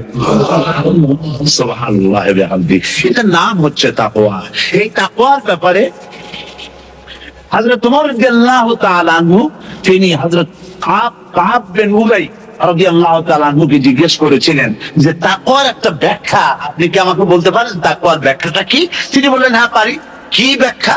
তিনি বললেন যে দেখুন, তাকওয়ার ব্যাখ্যা হচ্ছে যে সংকীর্ণ একটি রাস্তা, সরু ন্যারো একটা রোড, এই ন্যারো রোডে দুই দিকে আছে কাঁটাযুক্ত লতা পাতা, এই কাঁটাযুক্ত লতা পাতার মধ্য দিয়ে এই সরু রাস্তা দিয়ে আপনি যখন যাবেন তো কিভাবে যাবেন? হযরত ওমর বললেন, আমার জামা কাপড় এইভাবে খুব আটো করে আমরা যাব, যাতে করে গায়ের চামড়াও না ছেড়ে আমার জামাও যাতে না ছেড়ে যায়। হযরত কাব বিন উবাই রাদিয়াল্লাহু তাআলা আনহু বলছেন, এটার নামই হচ্ছে তাকওয়া। এটার নাম কি? তাকওয়া। এটার নাম হচ্ছে তাকওয়া। দুনিয়ার অসংখ্য পাপের ভেতর থেকে আপনি চলে যাবেন, পাপ যেন আপনাকে স্পর্শ করতে না পারে। এটার নাম তাকওয়া। বাইন মাছ নিশ্চয়ই খেয়েছেন আপনারা, নালানলে পাওয়া যায় না? পাওয়া যায়। এই বাইন মাছ যারা খেয়েছেন আপনারা, আমি জানি না আপনারা জানেন কিনা, বাইন মাছ কোথায় থাকে? পানিতে থাকে না কাদায় থাকে? মাশাআল্লাহ, বাইন মাছ থাকে কাদার মধ্যে। কিন্তু এই বাইন মাছ যারা ধরেছে তাদের মুখে শুনেছি আমি যে বাইন মাছ থাকে কাদায়, ওকে যখন ধরে টেনে বের করায় কাদার মধ্যে থেকে এক ফোঁটা কাদা ওর গায়ে নেই। এই কলুষিত সমাজ, পাপে ভরপুর। গ্রেট ব্রিটেন, আমেরিকা, পাশ্চাত্য, আমাদের দেশ, সর্বত্র পাপ আর পাপ। এই পাপের মধ্যে বাইন মাছ শুধু খাইয়েন না, ওর কাছ থেকে শিক্ষাও গ্রহণ করেন। ও যেমন কাদার মধ্যে থাকে, কাদা ওর গায়ে লাগে না, আপনিও এই সমাজের মধ্যে আপনি আপনার কাজ চালিয়ে যান, পাপ যেন আপনাকে স্পর্শ না করে। আল্লাহ যেন পাপের থেকে আমাদের বাঁচান। আমরা বলি আমিন, সবাই বলেন আমিন। এটার নাম হচ্ছে তাকওয়া। আর তাকওয়া লম্বা জামায় তাকওয়া হয় না, লম্বা দাড়িতে তাকওয়া হয় না, পাগড়ি একটা বানলেই তাকওয়া হয় না। রাসূল সাল্লাল্লাহু আলাইহি ওয়াসাল্লাম বলেছেন তাকওয়া হাগুনা হাগুনা হাগুনা, তিনবার বলেছেন, বুকের দিকে দেখায় বলেছেন তাকওয়া হাগুনা। তাকওয়া হচ্ছে এখানে, এর অর্থ এই নয় যে আমি দাড়িকে আমি ছোট করে দেখছি, জামাকে ছোট করে দেখছি, তা নয়। কিন্তু বলছি যে তাকওয়াটা হচ্ছে অন্তরের ভেতরে, এই অন্তরের ভেতর থেকেই এটার বহির প্রকাশ হতে হবে। আপনার কথায়, আপনার বলায়, আপনার ওঠায়, আপনার বসায়, আপনার চালচলনে, আপনার বিয়ে শাদীতে, আপনার ব্যবসা বাণিজ্যের সর্বত্র তাকওয়ার ছাপ প্রদর্শিত হতে হবে। তাহলেই আমার মধ্যে তাকওয়া এসেছে বলে প্রমাণ হবে। আর এটাই আল্লাহ পাক চান, রমজান মোবারকে তোমাদের মধ্যে তাকওয়া সৃষ্টি হোক। রোজা সম্পর্কে এই কথাগুলি আমি বলে নিলাম। প্রথম 10 দিন শুধু রহমত নাজিল হবে, দ্বিতীয় 10 দিনে আল্লাহ পাক শুধু মাফ করতে থাকবেন, আর তৃতীয় 10 দিন আল্লাহ পাক জান্নাত থেকে মুক্ত করে দিবেন। সুবহানাল্লাহ। রমজানে মক্কা শরীফে, মদিনা শরীফে ছোট্ট একটা বাচ্চাও ঘুমায় না। অন্তত 5-7 বছর, 8-10 বছর বয়স হয়ে গেছে এরকম বাচ্চা সারা রাত্রে 1 সেকেন্ডের মধ্যে ঘুমায় না। সমস্ত লোক জাগে, ফজরের নামাজ পড়তে গিয়ে ঘুমায়, সব সমানে 2 হাতে নেকি কামাই করে। নেকি কামাইয়ের মৌসুমে বাহার। রমজান হচ্ছে নেকি কামাইয়ের বসন্তকাল। আপনারা যেন খবরদার মিস করবেন না, মিস করবেন না, খবরদার। এই মাসটা পুরোপুরি কাজে লাগাবার জন্য মায়েরা, আমার মায়েরা, বোনেরা, মেহেরবানি করে এই মাসটা কাজে লাগাবেন। গীবত গাইবেন না, রাগারি করবেন না, ঝগড়াঝাটি করবেন না, মিথ্যা কথা বলবেন না, তেলাওয়াত, জিকির, আজগার। আর পুরুষেরাও এই জিকির আজগারের মধ্যে, মানুষকে ভালো কাজের আদেশ করার মধ্যে যা আজকে আল্লাহ আমাদের দিয়ে বলাইলেন, এই কাজগুলি আমি এবং আপনারা সবাই যেন আমল করতে পারি। আল্লাহ তৌফিক দান করুন। আপনারা এই মোনাজাতের পরে যে যে এলাকায় গিয়ে জামাতে এশার নামাজটা আদায় করবেন, এখানে নামাজের কোনো ব্যবস্থা করা যায় নাই বলে আমরা দুঃখ প্রকাশ করছি। পাশে যেখানে মসজিদ পাক, জামাতে এশার নামাজটা খবরদার আদায় করে নেবেন, নামাজ ছেড়ে দেবেন না। 5 ওয়াক্ত নামাজ সঠিকভাবে আদায় করবেন। আর মদের ব্যবসা যাদের আছে, মদের ব্যবসা ছেড়ে দিবেন। আর মদের চাকরি যারা করেন, সেখান থেকে চাকরি উঠাইয়া কোনো ভালো জায়গায় চাকরি করার জন্য চেষ্টা করবেন। জেনা, ব্যভিচার, নাচ, গান ইত্যাদি, তাস, পাশা, জুয়া, অন্যায় কাজে যাব না। আল্লাহ যেন কবুল করেন, বলেন আমিন। বলেন সবাই আমিন। এটাই কাজ। শিরক এবং বেদাতের বাড়ির কাছেও আমরা কেউ যাব না। এই তওবা করে খাঁটি মুসলমান হইতে হবে। আমরা কতদিন বাঁচবো জানি না। আল্লাহ পাক যেন আমাদেরকে ঈমানের সাথে রাখেন। যাদের মুখে দাড়ি নাই, আল্লাহ পাক তাদের মুখে দাড়ি লাগাই দিক, বলি আমিন। আপনারা চেষ্টা করেন রসুলের এই সুন্নতটা আমল করার জন্য। যেহেতু আমরা মারা যাবো, আর চিরদিন বাঁচবো না, তো আল্লাহ রসুলের কাছে কেমনে আমরা আমাদের চেহারা দেখাবো? জামায়, দাড়িতে, টুপিতে, পর্দায়, মেয়ে লোকদের পর্দা করার মধ্যে, সবটার মধ্যে রসুল্লাহর সুন্নত যেন আমরা আমল করতে পারি। আল্লাহ যেন তৌফিক দেন। হুজুর বলেছেন, হুজুর তো কোন কলেজে পড়েন নাই, কি বলেন? কলেজে পড়েছেন? কোন কলেজে মাদ্রাসায় পড়াশোনা করেন নাই, অথচ আল্লাহ নবী বলেছেন ইন্নামা বুইস্তু মুআল্লিমান, আমি শিক্ষক হিসাবে দুনিয়ার বুকে প্রেরিত হয়েছি। লেখাপড়া কোথাও করেন নাই, অথচ হুজুর বলছেন আমি শিক্ষক। অর্থাৎ গোটা পৃথিবীর সর্বকালে সর্বযুগের মহান শিক্ষক হচ্ছেন মুহাম্মদ রাসূলুল্লাহ সাল্লাল্লাহু আলাইহি ওয়াসাল্লাম। শিক্ষা তার মধ্যে পরিপূর্ণ ছিল। আল্লাহ তাকে শিখিয়েছেন, সব কথা তিনি বলেছেন, জ্ঞানের কোনো অভাব তার কাছে ছিল না। তবে হ্যাঁ, অনেকে বলে যে মুহাম্মদ সাল্লাল্লাহু আলাইহি ওয়াসাল্লাম হচ্ছেন সেই পুরানা মধ্যযুগীয় ব্যাপার স্যাপার। ওই মধ্যযুগীয় কোনো কথা আজকের যুগে চলতে পারে না। এটা হলো জ্ঞান বিজ্ঞানের যুগ। আমরা কিছু মঙ্গল গ্রহে যাব করতেছি, চাঁদ দখল করে ফেলেছি সেই কবে, চাঁদে পতাকা উড়ায় ফেলেছি, বাড়ি ঘর বানাবার জন্য ইট, সিমেন্ট, রড সবকিছু পাঠাবার ব্যবস্থা হচ্ছে চাঁদে। আর মঙ্গল গ্রহে তো আমরা যাব করছি। মুহাম্মদ সাল্লাল্লাহু আলাইহি ওয়াসাল্লাম কি চাঁদে নেমেছেন কখনো? এগুলি বেকুবদের প্রশ্ন। কাদের প্রশ্ন? বেকুবদের প্রশ্ন। আর মিয়া, তোমার বিজ্ঞান তো গেছে শুধু চাঁদে। চাঁদ কদ্দূর? মাত্র 2,32,000 মাইল দূরে। চাঁদ মাত্র 2,32,000 মাইল দূরে একটি উপগ্রহ মাত্র। পৃথিবীর সব চাইতে নিকটতম প্রতিবেশী, নিকটতম উপগ্রহ হচ্ছে চাঁদ। দৃষ্টান্ত দিতে গিয়ে আমি ওই ছোট্ট স্টোরিটি বুঝাবার জন্য মানুষের সামনে বলি। একবার এক স্বামী আর স্ত্রী দুজনে ঝগড়া লেগেছে। স্বামী স্ত্রীর ঝগড়ায়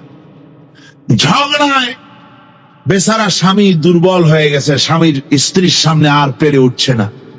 না পারিয়া শেষ পর্যন্ত বলল, ঠিক আছে, তোমার মতো দাজ্জাল মার্কা বউর সাথে আমি আর থাকবো না, আমি চললাম, আমি এবার বিদেশেই চলে যাব, দেশেই থাকবো না। স্ত্রী কিছু বলতেছে না। স্বামী দেখে যে সন্ধ্যা পর্যন্ত স্ত্রী তাকে সাধেও না, মহা সমস্যা। বলেও বেচারা মুসিবতে পড়েছে, প্রেস্টিজ কনসার্ন হয়েছে, ইজ্জতের ব্যাপার।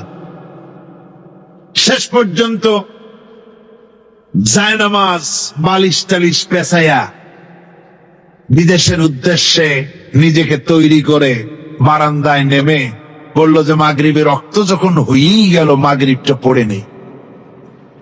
মাগরিব পড়েছে, দোয়া তাসবিহ ইত্যাদি পড়ছে, দেখেনি স্ত্রীর পক্ষ থেকে কোনো কি দাওয়াত আসে যে আপনার যাইয়া কাম নাই। স্ত্রী বেচারিও বুঝে ফেলেছে তার স্বামীর দৌরত্ব কত দূর, সেই জন্য সেও আর কিছু ক্ষয় টয় না। এসা রক্ত যখন হয়ে গেছে তখন বিড় করে স্বামী বেচারা বলছে, মানুষ নাকাউয়ার জাত, সন্ধ্যার আগে ছিলাম কোথায় আর এখন আসলাম কোথায়। বউ ঘরে বসে কয় যে বুঝছি, আর যাওয়া লাগবে না বিদেশে। ঘরের থেকে বারান্দায় নামি তুমি বলো মানুষ না কাউয়ের জাত, সন্ধ্যায় ছিলা কোথায় এখন নামছো কোথায়। তোমার আর বিদেশে যায় কাম নাই, তুমি ঘরে এসে মশারির মধ্যে ঢোকো। পৃথিবী থেকে মাত্র 2,32,000 মাইল দূরে চাঁদ, সেই চাঁদে অবতরণ করে বলছে মোহাম্মদ সাল্লাল্লাহু আলাইহি ওয়াসাল্লাম কি চাঁদে গেছে? আরে বেকুব, 2,32,000 মাইল দূরের চাঁদ নয়, 9,30,00,000 মাইল দূরের সূর্য নয়, কোটি কোটি সহস্র কোটি মাইল দূরের গ্যালাক্সি নয়, মিল্কি ওয়ে নয়, সমস্ত তারকারাজি গ্রহ পুঞ্জ সব কিছুকে পেরিয়ে গিয়ে 7 আকাশ ফুড়ে মুহাম্মদ সাল্লাল্লাহু আলাইহি সাল্লাম আরশে আজিম ভ্রমণ করেছেন, তা পৃথিবীর কোন বিজ্ঞানের পক্ষে সম্ভব নয়।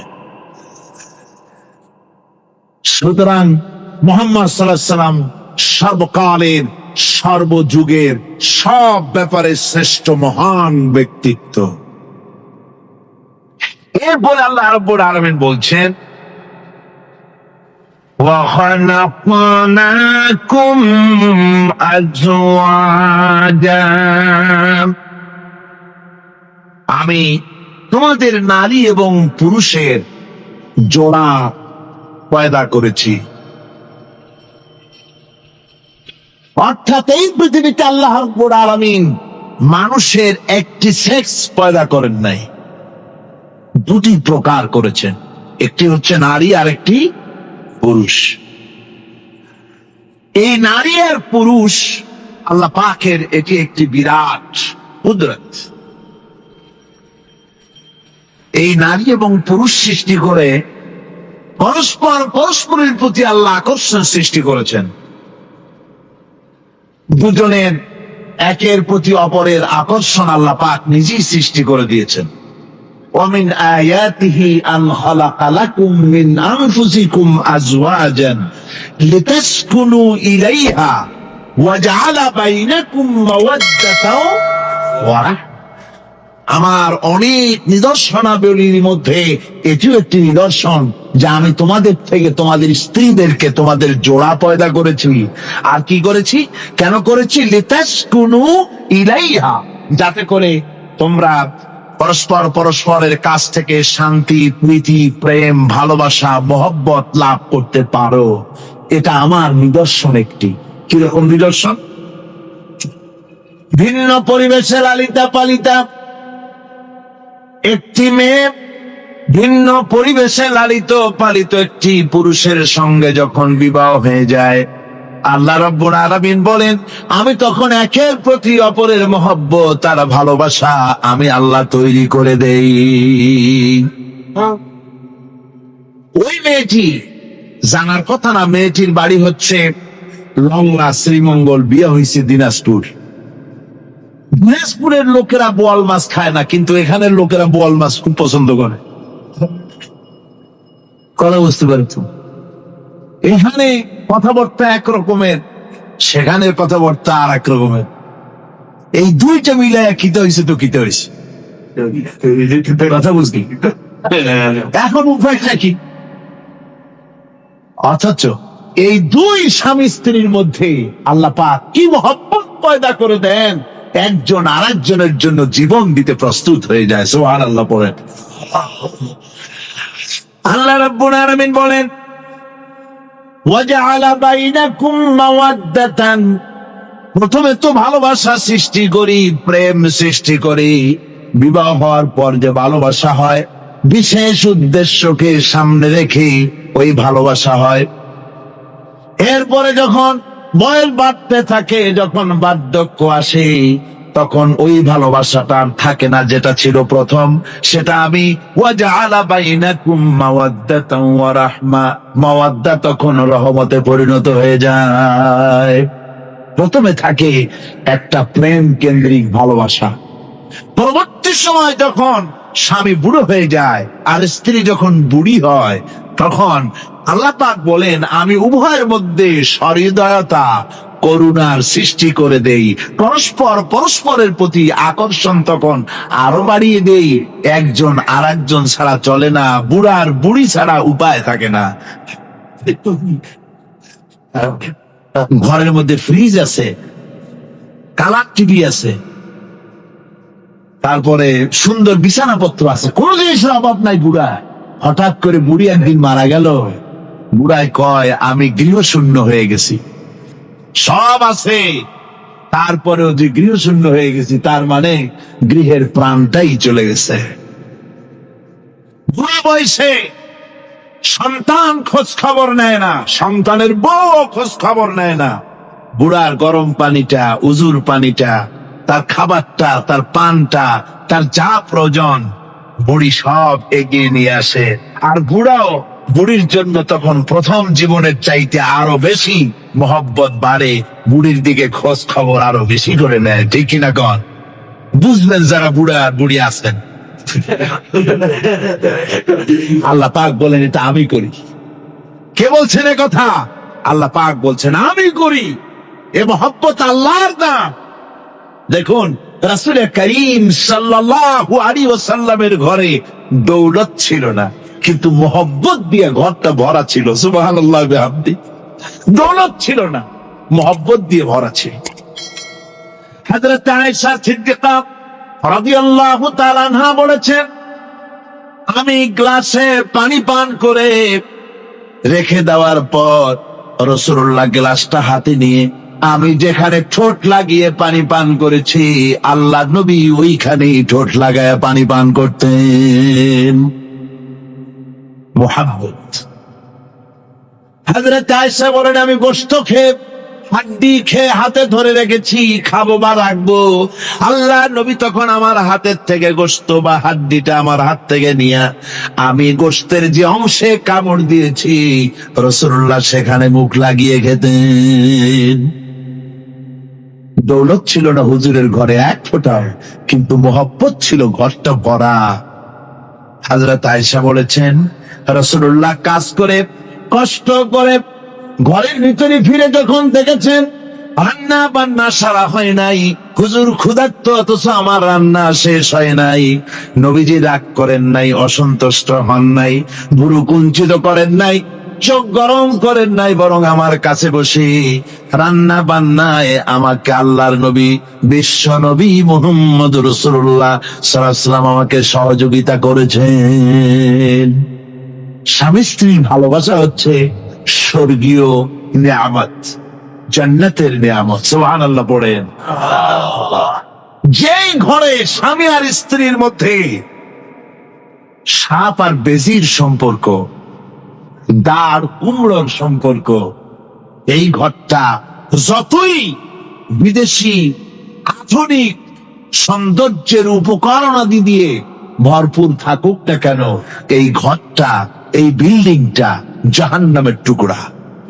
ঠিক না? আর স্বামী স্ত্রীর যদি ভালোবাসা থাকে, তাহলে ঘরটা যদি কুঁড়ে ঘর হয়, তারপরেও সে ঘরটা হচ্ছে একটা জান্নাতের টুকরা। অনেক স্ত্রী আছে স্বামীর সাথে মহব্বত নাই, উল্টো পাল্টা কারবার। ওই রকম এক স্বামীর কাছে খবর আসছে যে আপনি তো এই গ্রামের মাতবাড়ি করেন, বিচার আচার করতেছেন, আপনার বউ তো গোসল করতে গিয়ে পড়ে গেছে নদীর মধ্যে। তো লোকটা দৌড় দিয়েছে, দৌড়ে গেছে, যায় কয় যে কোন জায়গায় পড়ছে, কয় যে এইখানে পড়ছে।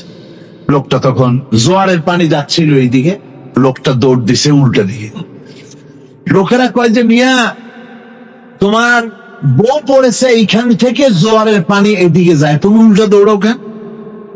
মাতবার বলছে যে দেখো এটা হচ্ছে আমাদের ইন্টারনাল অ্যাফেয়ার্স, এটা বুঝবা না। এই স্ত্রী সারাটি জীবন আমার উল্টা চলেছে। আমি যদি বলেছি 100, সে বলেছে 335। আমি যদি বলেছি এখন দিনের 12টা, সে বলেছে এখন রাত 3:35। সম্পূর্ণ উল্টা সারা জীবন যে চলেছে। সে যে নদীতে পড়ে জোয়ারে গেছে আমি তা বিশ্বাস করি না, উল্টাই গেছে। এই রকমের এক শ্রেণী আছে, স্বামী উল্টা থাকে, স্ত্রী উল্টা থাকে, এরকমও হয়। সুতরাং স্বামী এবং স্ত্রীর মধ্যে মহব্বত আর ভালোবাসা এটি মাবুদের একটি বিরাট নেয়ামত। অন্যের স্ত্রীর দিকে তাকালে কাম ভরে, খারাপ নজরে তাকালে জেনার গুনাহ হবে। হাত দিয়া ধরলে কাম ভাবে জেনার গুনাহ হবে। কিন্তু কোন স্বামী যদি তার স্ত্রীর দিকে প্রেম ভরে ভালোবাসা ভরে তাকায়, আর স্ত্রীর হাতকে প্রেম আর ভালোবাসার সাথে যদি স্ত্রীর হস্ত ধারণ করে, কেতাবে এসেছে স্বামী এবং স্ত্রীর উভয়ের সগীরা গুনাহ আল্লাহ রাব্বুল আলামিন মাফ করে দেন। আল্লাহ পাক বলছেন আমি তোমাদের থেকে তোমাদের জোড়া, তোমাদের স্ত্রীদেরকে পয়দা করেছি এবং পরস্পর পরস্পরের প্রতি ভালোবাসা এবং মহব্বত সৃষ্টি করে দিয়েছি। আজকে কথা উঠেছে সমাজে, আজকে কথা উঠেছে নারীর অধিকার নিয়ে। বলা হচ্ছে ইসলাম নারীকে, নারীর অধিকার ক্ষুণ্ণ করেছে। বলে না? বলে কিনা বলেন? আমাদের দেশে এই জন্য নারী পক্ষ, নারী সমাজ, নারী আন্দোলন পরিষদ, তারপরে এরকম অনেক আন্দোলন তারা বানিয়েছে। আর পত্র পত্রিকায় নানান রকমের ইসলাম সম্পর্কে তারা লিখছে। একটা পত্রিকা আজকে সকালে আমাকে একজন দিল, তার মধ্যে লিখেছে, হাদিসের বরাত দিয়েছে, তার মধ্যে লিখছে যে রাসূলুল্লাহ বলেছেন পৃথিবীর সব কিছু হচ্ছে ভোগের সামগ্রী, সেই ভোগের মধ্যে উত্তম ভোগের সামগ্রী হচ্ছে নারী। নাউজুবিল্লাহ মিন যালিক, এমন কথা রাসূলুল্লাহ বলেন নাই। হাদিসের নাম দিয়া তারপরে হুজুর যা বলেন নাই সেই সব কথা বলে বলে নারীদেরকে ইসলামের প্রতি বিতশ্রদ্ধ করাবার জন্য চেষ্টা চালানো হচ্ছে। অথচ নারীদের ব্যাপারে মুহাম্মদ সাল্লাল্লাহু আলাইহি ওয়াসাল্লাম সবচাইতে উত্তম কথা বলেছেন। এত সুন্দর কথা পৃথিবীতে আর কেউ বলে না, আর কেউ বলে না। নারী আতবাদিতা, নির্যাতিতা, এই নির্যাতন থেকে, অধপতন থেকে নারীকে কে রক্ষা করতে পারে? ইসলাম। জোরে বলেন, কে পারে? কেবলমাত্র ইসলাম পারে, আর কেউ পারে না। নারী যখন তাদেরকে মেয়ে হয়েছে শোনা মাত্র তার বাপ তাকে মাটির নিচে পুঁতে রাখত, আছাড় মেরে মেরে ফেলে দিত। যখন তাদেরকে কবর দিয়ে দিত জীবিত অবস্থায়, সেই সময় রাসূলুল্লাহ এসে নারীদের সম্মান দিলেন, মর্যাদা দিলেন। রাসূলুল্লাহ বললেন আমার কাছে 3টা জিনিস প্রিয়, একটি হচ্ছে নামাজ, একটি হচ্ছে সুগন্ধি, আর একটা হচ্ছে স্ত্রী। নারীর যখন কোনো মর্যাদা নাই তখন নারীর মর্যাদা হুজুর দিলেন। যখন কন্যা সন্তান হওয়া আভিজাত্যের বিপরীত, কন্যা সন্তান হওয়া পুরুষের জন্য একটা অপমানকর।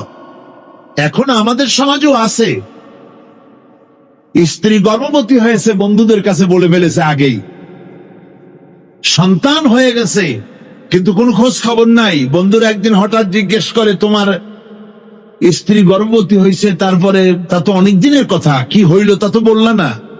কয় যে আশা তো করছিলাম হবে ছেলে, কিন্তু হয়েছে মেয়ে, সেই জন্য আর টেলিফোন করা খবর দেওয়া জরুরত বোধ করি নেই। আছে না এমন? আচ্ছা, আমার বারবার মেয়ে হয় বলে আমাদের দেশে তালাকের ঘটনা পর্যন্ত আছে। বারবার মেয়ে হয়, ছেলে হয় না মোটেও, তালাক দিয়ে দেয়। আচ্ছা, ওই মেয়েটারই, ওই স্ত্রীরই যদি এখানে হাত থাকে ছেলে বা মেয়ে হওয়ার ব্যাপারে, মানুষের যদি হাত থাকে, তাহলে দায়ী শুধু স্ত্রী হতে যাবে কেন? পুরুষ তুমিও তো দায়ী তাহলে। আসলে ছেলে এবং মেয়ে হওয়ার জন্য স্বামী এবং স্ত্রী কেউ দায়ী নয়। ব্যাপারটি আল্লাহ, ব্যাপারটি কার? আল্লাহ রাব্বুল আলামিন বলেছেন, আমি যাকে খুশি কন্যা দান করি, যাকে খুশি শুধু ছেলে দান করি, যাকে খুশি তারে ছেলেও দেই মেয়েও দেই, আর যাকে খুশি আমি কিছুই দেই না। এ সবটাই আমার হাত। সুতরাং রাসূল পাক সাল্লাল্লাহু আলাইহি ওয়াসাল্লাম বলেছেন, খবরদার মেয়েদের বাপকে, মেয়ের বাপকে গালি দিও না। বারবার মেয়ে হয় বলে অনেকে মেয়ের বাপকে গালি দেয়, তাচ্ছিল্য করে, টিটকারি করে। হুজুর বলেছেন মেয়ের বাপকে বিদ্রুপ করো না, গালি দিও না, যেহেতু আমি মুহাম্মদ সাল্লাল্লাহু আলাইহি ওয়াসাল্লাম মেয়েদের বাপ। রাসূল পাক সাল্লাল্লাহু আলাইহি ওয়াসাল্লাম বলেছেন, যে ঘরে একটা কন্যা সন্তান জন্মগ্রহণ করে, যে ঘরের ভিতরে একটি কন্যা সন্তান জন্মগ্রহণ করে, ওই ঘরের ভিতরে আল্লাহ রাব্বুল আলামিনের রহমতের ফেরেশতা ঢুকে সালাম দেয় আর বলে, আসসালামু আলাইকুম ইয়া আহলাল বাইত, হে ঘরের মালিকেরা, তোমাদের উপরে আল্লাহর রহমত বর্ষিত হোক। রহমতের ফেরেশতারা ঘরের ভিতরে প্রবেশ করে কন্যা সন্তানটির মাথার উপরে হাত বুলায় আর বলতে থাকে, এই দুর্বল দেহ একটি দুর্বল দেহের ভেতর থেকে বেরিয়ে এসেছে, এই কন্যা সন্তানটিকে যে লালন পালন করবে আল্লাহ রাব্বুল আলামিন তাকে শান্তিতে রাখবেন। রাসূল পাক সাল্লাল্লাহু আলাইহি ওয়াসাল্লামের কাছে একজন এসে বলছে, ইয়া রাসূলুল্লাহ, আমার এক মেয়ে। হুজুর কয়, তোমার এক বেহেশত। আর একজন বলল, হুজুর আমার দুই মেয়ে। কয়, তোমার দুই বেহেশত। এরকম হাদিস আছে নাকি যে একজন বললো আমার এক ছেলে, আর হুজুর বলছেন তোমার এক বেহেশত? আছে এমন? সুতরাং মেয়েকে কি মর্যাদা দিয়েছে ইসলাম। রাসূলুল্লাহ বললেন, যার তিনটি মেয়ে আছে আর ওই তিনটি মেয়েকে আদব শিক্ষা দিয়েছে, তারবিয়াত শিক্ষা দিয়েছে, দ্বীন শিক্ষা দিয়েছে, স্নেহ করে, স্নেহ দিয়ে লালন পালন করেছে, তারপরে সৎ পাত্রস্থ করেছে, ওই মেয়ের লালন পালনকারী মাতা পিতা আর আমি মুহাম্মদ সাল্লাল্লাহু আলাইহি ওয়াসাল্লাম কিয়ামতের দিন একই জান্নাতে পাশাপাশি অবস্থান করব। সুবহানাল্লাহ বিহামদিহি। মেয়ের ব্যাপারে রাসূলুল্লাহ এত কথা বলেছেন, নারীদের ব্যাপারে এত কথা বলেছেন। হুজুর বলেছেন, তোমরা যখন সফরে যাবে, সফর থেকে আসার সময় আমরা অনেকে হাদিয়া তোহফা নিয়ে আসি, জামা কাপড়, মিষ্টি, চকলেট ইত্যাদি আমরা নিয়ে আসি, আনি না? কি বলেন, আনি না? আল্লাহর নবী বলেছেন, বাইরের থেকে, সফর থেকে, বাজার থেকে হাদিয়া তোহফা ঘরের জন্য জানবে, এনে যখন তোমরা তা দেওয়া শুরু করবে, সর্বপ্রথম মেয়ে থেকে দেওয়া শুরু করবে। মেয়েকে আগে দাও। হুজুর সাল্লাল্লাহু আলাইহি ওয়াসাল্লাম তার কলিজার টুকরা মেয়ে ফাতেমাকে মহব্বত করতেন, এত মহব্বত করতেন, কোনদিকে যাওয়ার আগে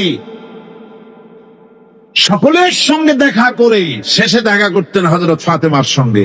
আবার সফর থেকে ফিরে এসে সর্বপ্রথম তিনি দেখা করতেন হযরত ফাতেমা রাদিয়াল্লাহু তাআলা আনহার সঙ্গে। একবার হযরত আলী এবং হযরত ফাতেমার মধ্যে মনোমালিন্য হলো, হুজুরের মুখটা মলিন হয়ে গেল, রাসূল পাকের মুখ মলিন হয়ে গেল। হুজুর সাল্লাল্লাহু আলাইহি ওয়াসাল্লাম ঘরের মধ্যে প্রবেশ করলেন, হযরত আলীর ঘরে, হযরত ফাতেমা এবং আলীকে এক জায়গায় বসালেন। কিছুক্ষণ পর হুজুর বেরিয়ে এলেন, হুজুরের মুখে হাসি। সাহাবা ইকরাম বললেন, হুজুর একটু আগে আপনার মুখ মলিন দেখেছি, এখন খুব উৎফুল্ল মনে হচ্ছে। হুজুর বলছেন, আমি তাদের মধ্যে মনোমালিন্যটা দূর করে দিয়ে এসেছি। ফাতেমা আমার কলিজার টুকরা, যে ফাতেমাকে ব্যথা দেয় সে আমি মুহাম্মদ সাল্লাল্লাহু আলাইহি ওয়াসাল্লামকে ব্যথা দেয়। রাসূল পাক সাল্লাল্লাহু আলাইহি ওয়াসাল্লাম কন্যাদেরকে এভাবে মর্যাদার কথা বলেছেন।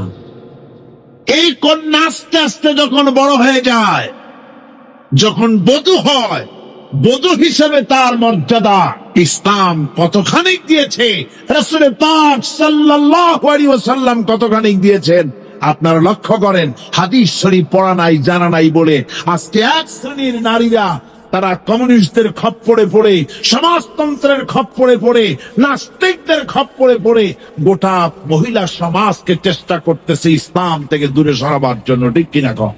হযরত আয়েশা বলেছেন, আমি যখন ঘরে কাজ করতেছি, হুজুর বাইরে থেকে এসে দেখেছেন আমার রান্না করতে দেরি আছে, খাবার দাবার এখনো রেডি হয় নাই, হুজুর ক্ষুধার্ত, কিন্তু হুজুর ভুরুকুঞ্চিত করেননি, হুজুর বিরক্ত হননি, হুজুর আমাকে গালমন্দ করেননি, আমার কাছে বসে তিনি আমার রান্নার সহযোগিতা করেছেন। সুবহানাল্লাহি ওয়া বিহামদিহি, জোরে বলেন সুবহানাল্লাহি ওয়া বিহামদিহি।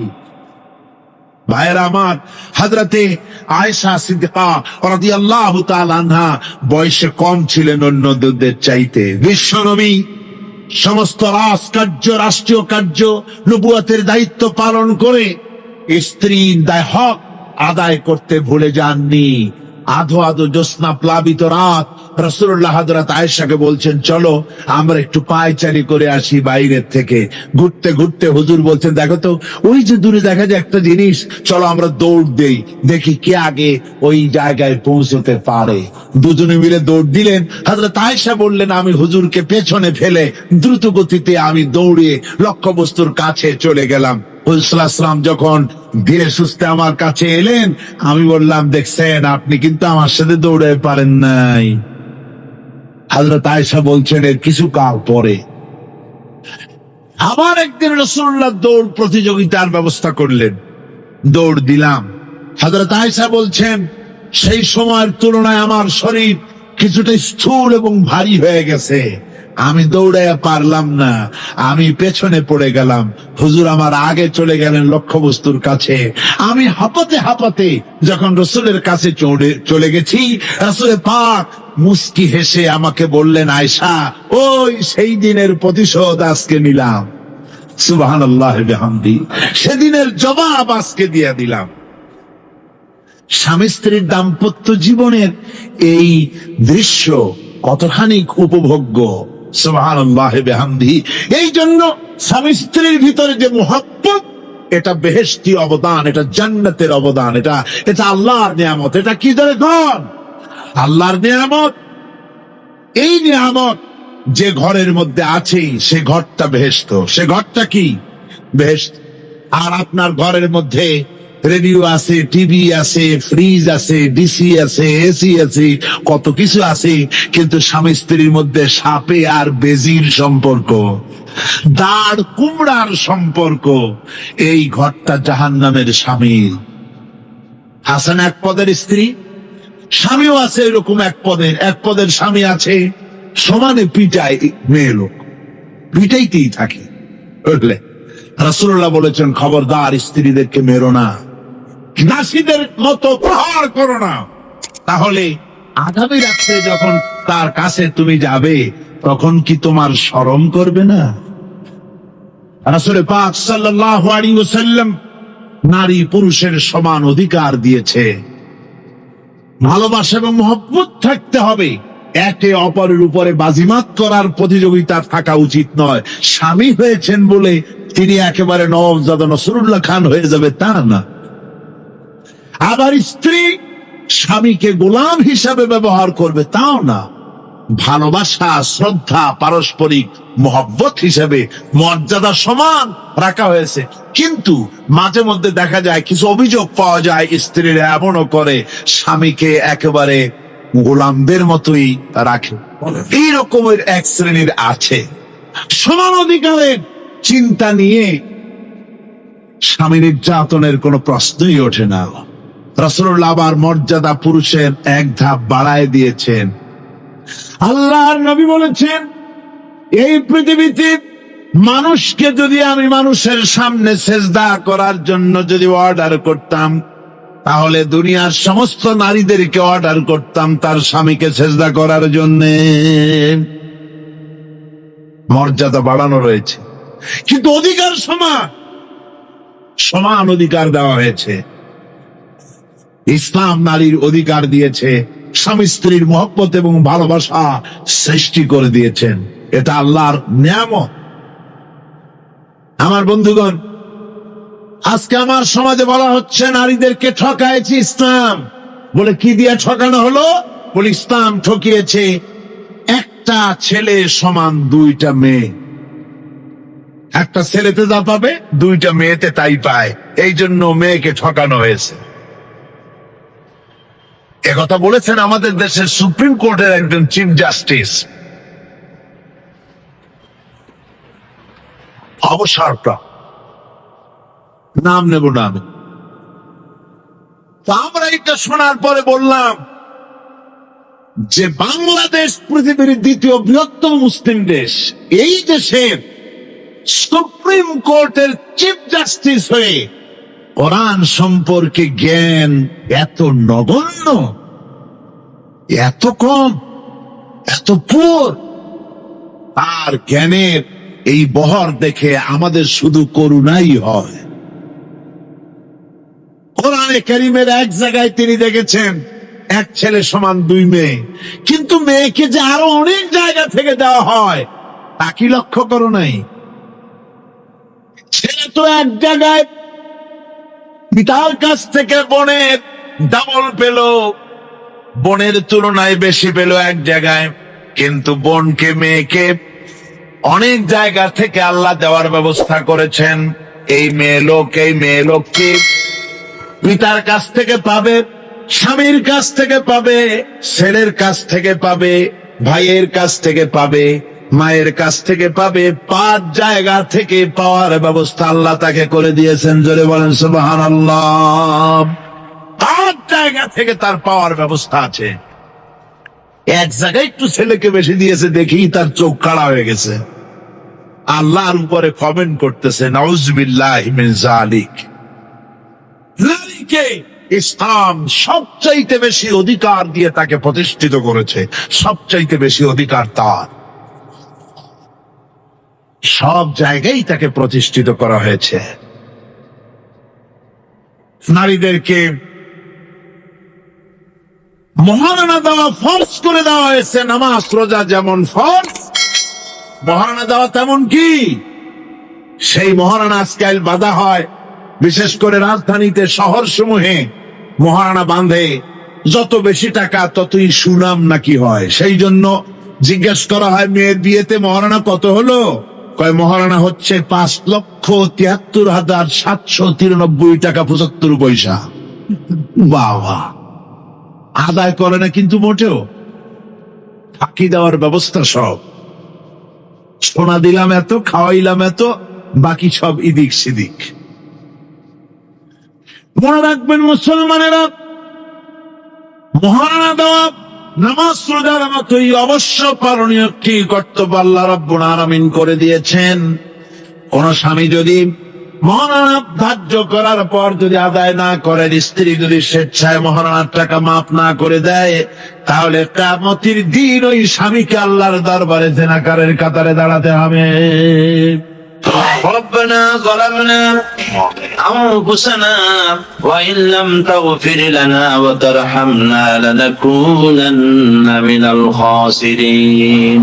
সবাই পড়েন, ربنا ظلمنا أنفسنا وإن لم تغفر لنا وترحمنا لنكونن من الخاسرين.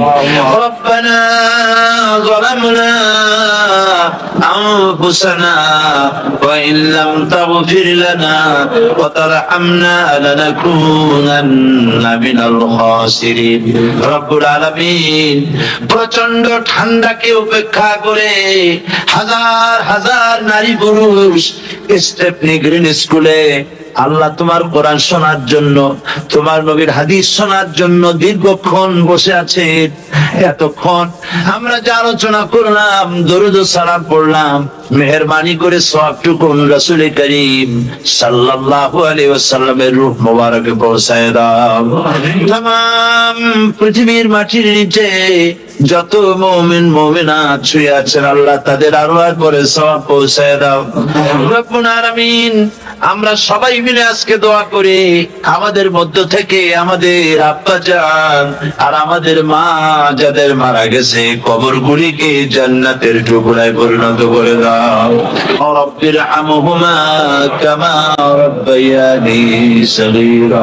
সবাই পড়েন, রব্বির হামহুমা কামা রাব্বায়ানি সগীরা। হে আল্লাহ তাআলা,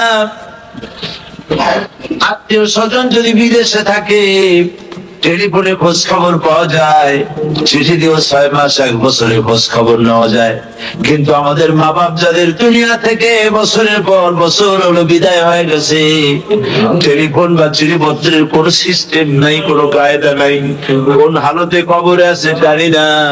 আল্লাহ তুমি দয়া করে আমাদের বাপ জান যাদের মারা গেছে, আল্লাহ কবরটারে বেহেশত বানাইয়া দাও। রব্বুল আলামিন, জনম দুঃখিনী মা, আমাদের মা যাদের মারা গেছে, 10টা মাস পেটের মধ্যে থেকে মাকে হাঁটু দিয়ে, পাও দিয়ে, মাথা দিয়ে, গুতা দিয়ে কষ্ট দিয়েছি। আবার মা ডেলিভারিতে নিদারুণ কষ্ট করেছেন, যা মা ছাড়া কেউ বুঝবে না। এরপরে 2.5 বছর পর্যন্ত মায়ের বুকের দুধ চুষে চুষে খেয়ে মাকে বিরক্ত করেছি, পেশাব পায়খানা করে মাকে কষ্ট দিয়েছি। আল্লাহ তাআলা, আমাদের মা বাপ অনেকেরই গরিব ছিল, খাট নাই, বিছানা নাই, তোষক ছিল না, কোন রকম করে আল্লাহ তাআলা বিছানায় শোয়া থাকতো, পেশাব করে, ছেলে মেয়ে পেশাব করে বিছানা ভিজায় দিয়েছে। মা নিজে আঁচলটা ভিজা আঁচলের উপরে শুয়ে ছেলেকে মেয়েকে বুকের উপরে করে সারাটা রাত কাটায় দিয়েছে। এই মা যার দুনিয়া থেকে বিদায় হয়ে গিয়েছে, আল্লাহ দয়া করে কবরটাকে জান্নাতের টুকরা বানাইয়া দাও। আল্লাহ তাআলা, আমাদের মা বাপ যাদের মারা গেছে তাদের উপরে তোমার রহমত নাজিল করো। আমাদের দাদা দাদি নানা নানি আত্মীয় স্বজন পাড়া প্রতিবেশী যারা মারা গেছে তাদের উপরে রহম করো। রব্বুল আলামিন, আল্লাহ তাআলা, আমরা যারা হাত তুলেছি, তোমার বান্দা বান্দিরা হাত তুলেছে, তুমি আরশে আজিম থেকে একটু তাকায় দেখো। আমরা কোন রাজা বাদশার কাছে হাত তুলি নাই, আমরা কোন প্রধানমন্ত্রী প্রেসিডেন্টের কাছে হাত তুলি নাই, কোন পীর বুজুর্গের কাছে হাত তুলি নাই, আমরা হাত তুলেছি শাহনশাহ রব্বুল আলামিনের দরবারে। রব্বুল আলামিন, আমরা যতগুলি লোক হাত তুলেছি এর মধ্যে জিনাকাত থাকতে পারে, মদখোর থাকতে পারে, বেনামাজি থাকতে পারে, সুদখোর থাকতে পারে। আল্লাহ, কত রকমের গুনাহ করে আমরা হাত তুলেছি। আল্লাহ, তুমি যদি দয়া করে আজকে আমাদের এই লোকগুলি কি তোমার বান্দা বান্দি গুলারে যদি মাফ করে দাও, আকাশের জমিনে এমন কেউ নাই যার কাছে তোমার জন্য কৈফিয়ত দেওয়া লাগে। রব্বুল আলামিন, দয়া করে আমাদের জিন্দেগির গুনাহ মাফ করে দাও। আল্লাহ তাআলা, আমার মা বোনেরা কষ্ট করে ঠান্ডাকে উপেক্ষা করে যারা এসেছেন, আল্লাহ তুমি মা বোনদের হায়াত দারাজ করে দাও, মা বোনদেরকে পর্দায় থাকার তৌফিক দিয়ে দাও। ভাই আল্লাহ, মা বোনদের এমন জীবন যাপন করার তৌফিক দাও যাতে করে কিয়ামতে হযরত আয়েশা, হযরত খাদিজা, হযরত ফাতেমার সঙ্গে হাসর নসিব হয়ে যায়। আল্লাহ, যে সমস্ত মা বোনদের বিয়ে হয়েছে, বাচ্চা হয় নাই, আল্লাহ তুমি তাদেরকে সন্তানিকে বাচ্চা দিয়ে দাও। যাদের মেয়ে বড় হয়েছে, বিয়ে দিতে পারে না, বিয়ের বন্দোবস্ত করে দাও। রব্বুল আলামিন, মা বোনদের যাদের রোগ আছে, ব্যাধি আছে, আল্লাহ দয়া করে সব অসুখ মাফ করে দাও। আল্লাহ, আমরা যারা হাত তুলেছি, ঋণগ্রস্তদের ঋণ পরিশোধের তৌফিক দান করে দাও। আল্লাহ তাআলা, অসুখ বিসুখ যাদের আছে মাফ করে দাও। যারা হালাল ব্যবসা করে, হালাল ব্যবসা বরকত দিয়ে দাও। হারাম ব্যবসা যারা করে, আল্লাহ মদের ব্যবসা যে হারাম ব্যবসা, তুমি মুসলমানদের মনের মধ্যে জাহান্নামের ভয় দিয়ে দাও। আল্লাহ, মদের ব্যবসার মতো জঘন্য ব্যবসা থেকে মুসলমানদের বাঁচাও। আল্লাহ, আল্লাহ রাব্বুল আলামিন, জিনা থেকে বাঁচাও, সুদ থেকে বাঁচাও, ঘুষ থেকে বাঁচাও। এই পবিত্র রমজান মাস আসতেছে, কাদের তুমি মাফ করবে তুমি জানো। আল্লাহ এই রমজানের বরকত থেকে আমরা যেন মাহরুম না হয়ে যাই। হে আল্লাহ, তোমার বান্দা বান্দি আমরা যারা হাত তুলেছি, এমন রোজা রাখার তৌফিক দাও যাতে তুমি খুশি হও বাবু। আমাদের কাত্তার তৌফিক দাও, সেহরি ভালোভাবে সেহরি করা, তোমাকে খুশি করার জন্য ইফতার করা, তোমার খুশির জন্য রোজা রাখা, তেলাওয়াত করা, সেজদা দেওয়া, নামাজ পড়া, জিকির করা, আল্লাহ তাআলা এগুলি বেশি বেশি করে করার তৌফিক আমাদেরকে দান করে দাও রব্বুল আলামিন। এই মাহফিলের ভিতরে বহু মানুষ আছে জীবনে কাবা শরীফ চোখে দেখে নাই, জীবনে তোমার হাবিবের রওজা চোখে দেখে নাই। আজকে একটা দোয়া করি তোমার কাছে, আমার মা বোনেরা আর ভাইরা যারা হাত তুলেছে, আল্লাহ তুমি দয়া করে মেহেরবানি করে জীবনে অন্তত একটা বার কাবা শরীফ চোখে দেখার তৌফিক দিয়ে দিও রব্বুল আলামিন। বাংলাদেশ থেকে আমাদের হাজার হাজার লাখ লাখ মুসলমান নরনারী বিদেশে চাকরি করার জন্য, ব্যবসা করার জন্য এসেছে। আল্লাহ চাকরি করতে এসে, ব্যবসা করতে এসে যেন ঈমান নষ্ট কারো না হয়। আল্লাহ সকলের ঈমান মজবুত রাখার তৌফিক দান করে দাও। হে আল্লাহ, তোমার কাছে একটা দোয়া করি, জাহান্নামের আগুন 3000 বছর দগ্ধ করেছে, জাহান্নামের আগুন আমরা জ্বলতে পারবো না, জাহান্নামের আগুন আমাদের জন্য হারাম করে দাও আল্লাহ। আল্লাহুম্মা আজিরনা মিনান নার, সকলে পড়েন আমার সাথে, আল্লাহুম্মা আজিরনা মিনান নার, আল্লাহুম্মা আজিরনা মিনান নার ওয়া আদখিলনাল জান্নাতা মাআল আবরার। আল্লাহ তাআলা এই মানুষগুলি, এদের সাথে আমার কোন আত্মীয়তার সম্পর্ক নেই, এদের সাথে আমার কোন রক্তের সম্পর্ক নাই।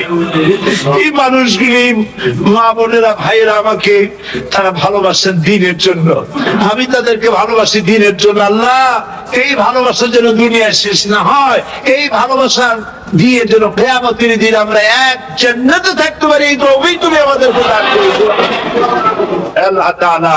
तमाम পৃথিবীর মুসলমানদের উপরে তোমার রহমত নাজিল করো, বাংলাদেশের উপরে রহমত নাজিল করো, চেচনিয়া বসনিয়ার উপরে রহম করো আল্লাহ। চেচনিয়ার মুসলমানদের দেখার কেউ নাই তুমি ছাড়া বাবু, তুমি রক্ষা করো। রাশিয়াকে দুর্বল করে দাও, চেচনিয়ার মুসলমানদেরকে আজাদ করে দাও, কাশ্মীরকে আজাদ করে দাও, দুনিয়ার সমস্ত স্বাধীনতাকামী মুসলমানদেরকে স্বাধীন বানায় দাও আল্লাহ তাআলা। নতুন শতাব্দীতে মুসলমানদেরকে আর মেরো না আল্লাহ। আমরা বুঝতে পেরেছি আমরা নাফরমান, সেই জন্য তুমি রাগ করেছো, সেই জন্য তুমি আমাদের মারতেছো, কাফের দিয়ে মারতেছো আল্লাহ। আল্লাহ তুমি আমাদেরকে মাফ করে দাও, নতুন শতাব্দীতে ইসলামের বিজয় দিয়ে দাও আল্লাহ।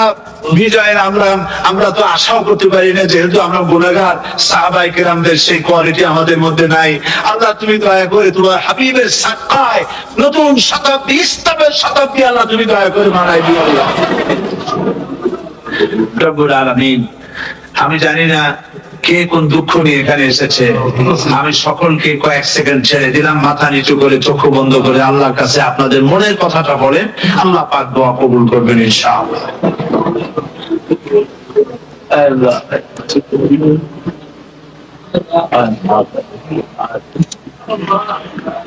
আল্লাহ তাআলা তোমার বান্দারা বান্দিরা মনে মনে যে যা চাইলো আল্লাহ সকলের নেক আশা তুমি পুরো করে দাও।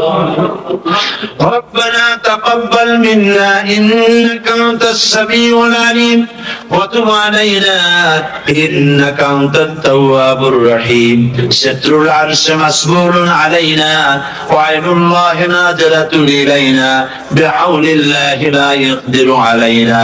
আল্লাহুম্মা ইন্না নাজআলুকা ফি নুহুরিহিম ওয়া নাউযু বিকা মিন شرورهم اللهم لا مانع لما أعطيت ولا معطي لما منعت ولا ينفع ذا الجد منك الجد اللهم زدنا ولا تنقصنا وأكرمنا ولا تهنا وآتنا ولا تحرمنا وآثرنا ولا تؤثر علينا وأرضنا وارض عنا سبحان ربك رب العزة عما يصفون وسلام على المرسلين والحمد لله رب العالمين واجعل آخر كلمة عند الموت لا إله إلا الله محمد رسول الله.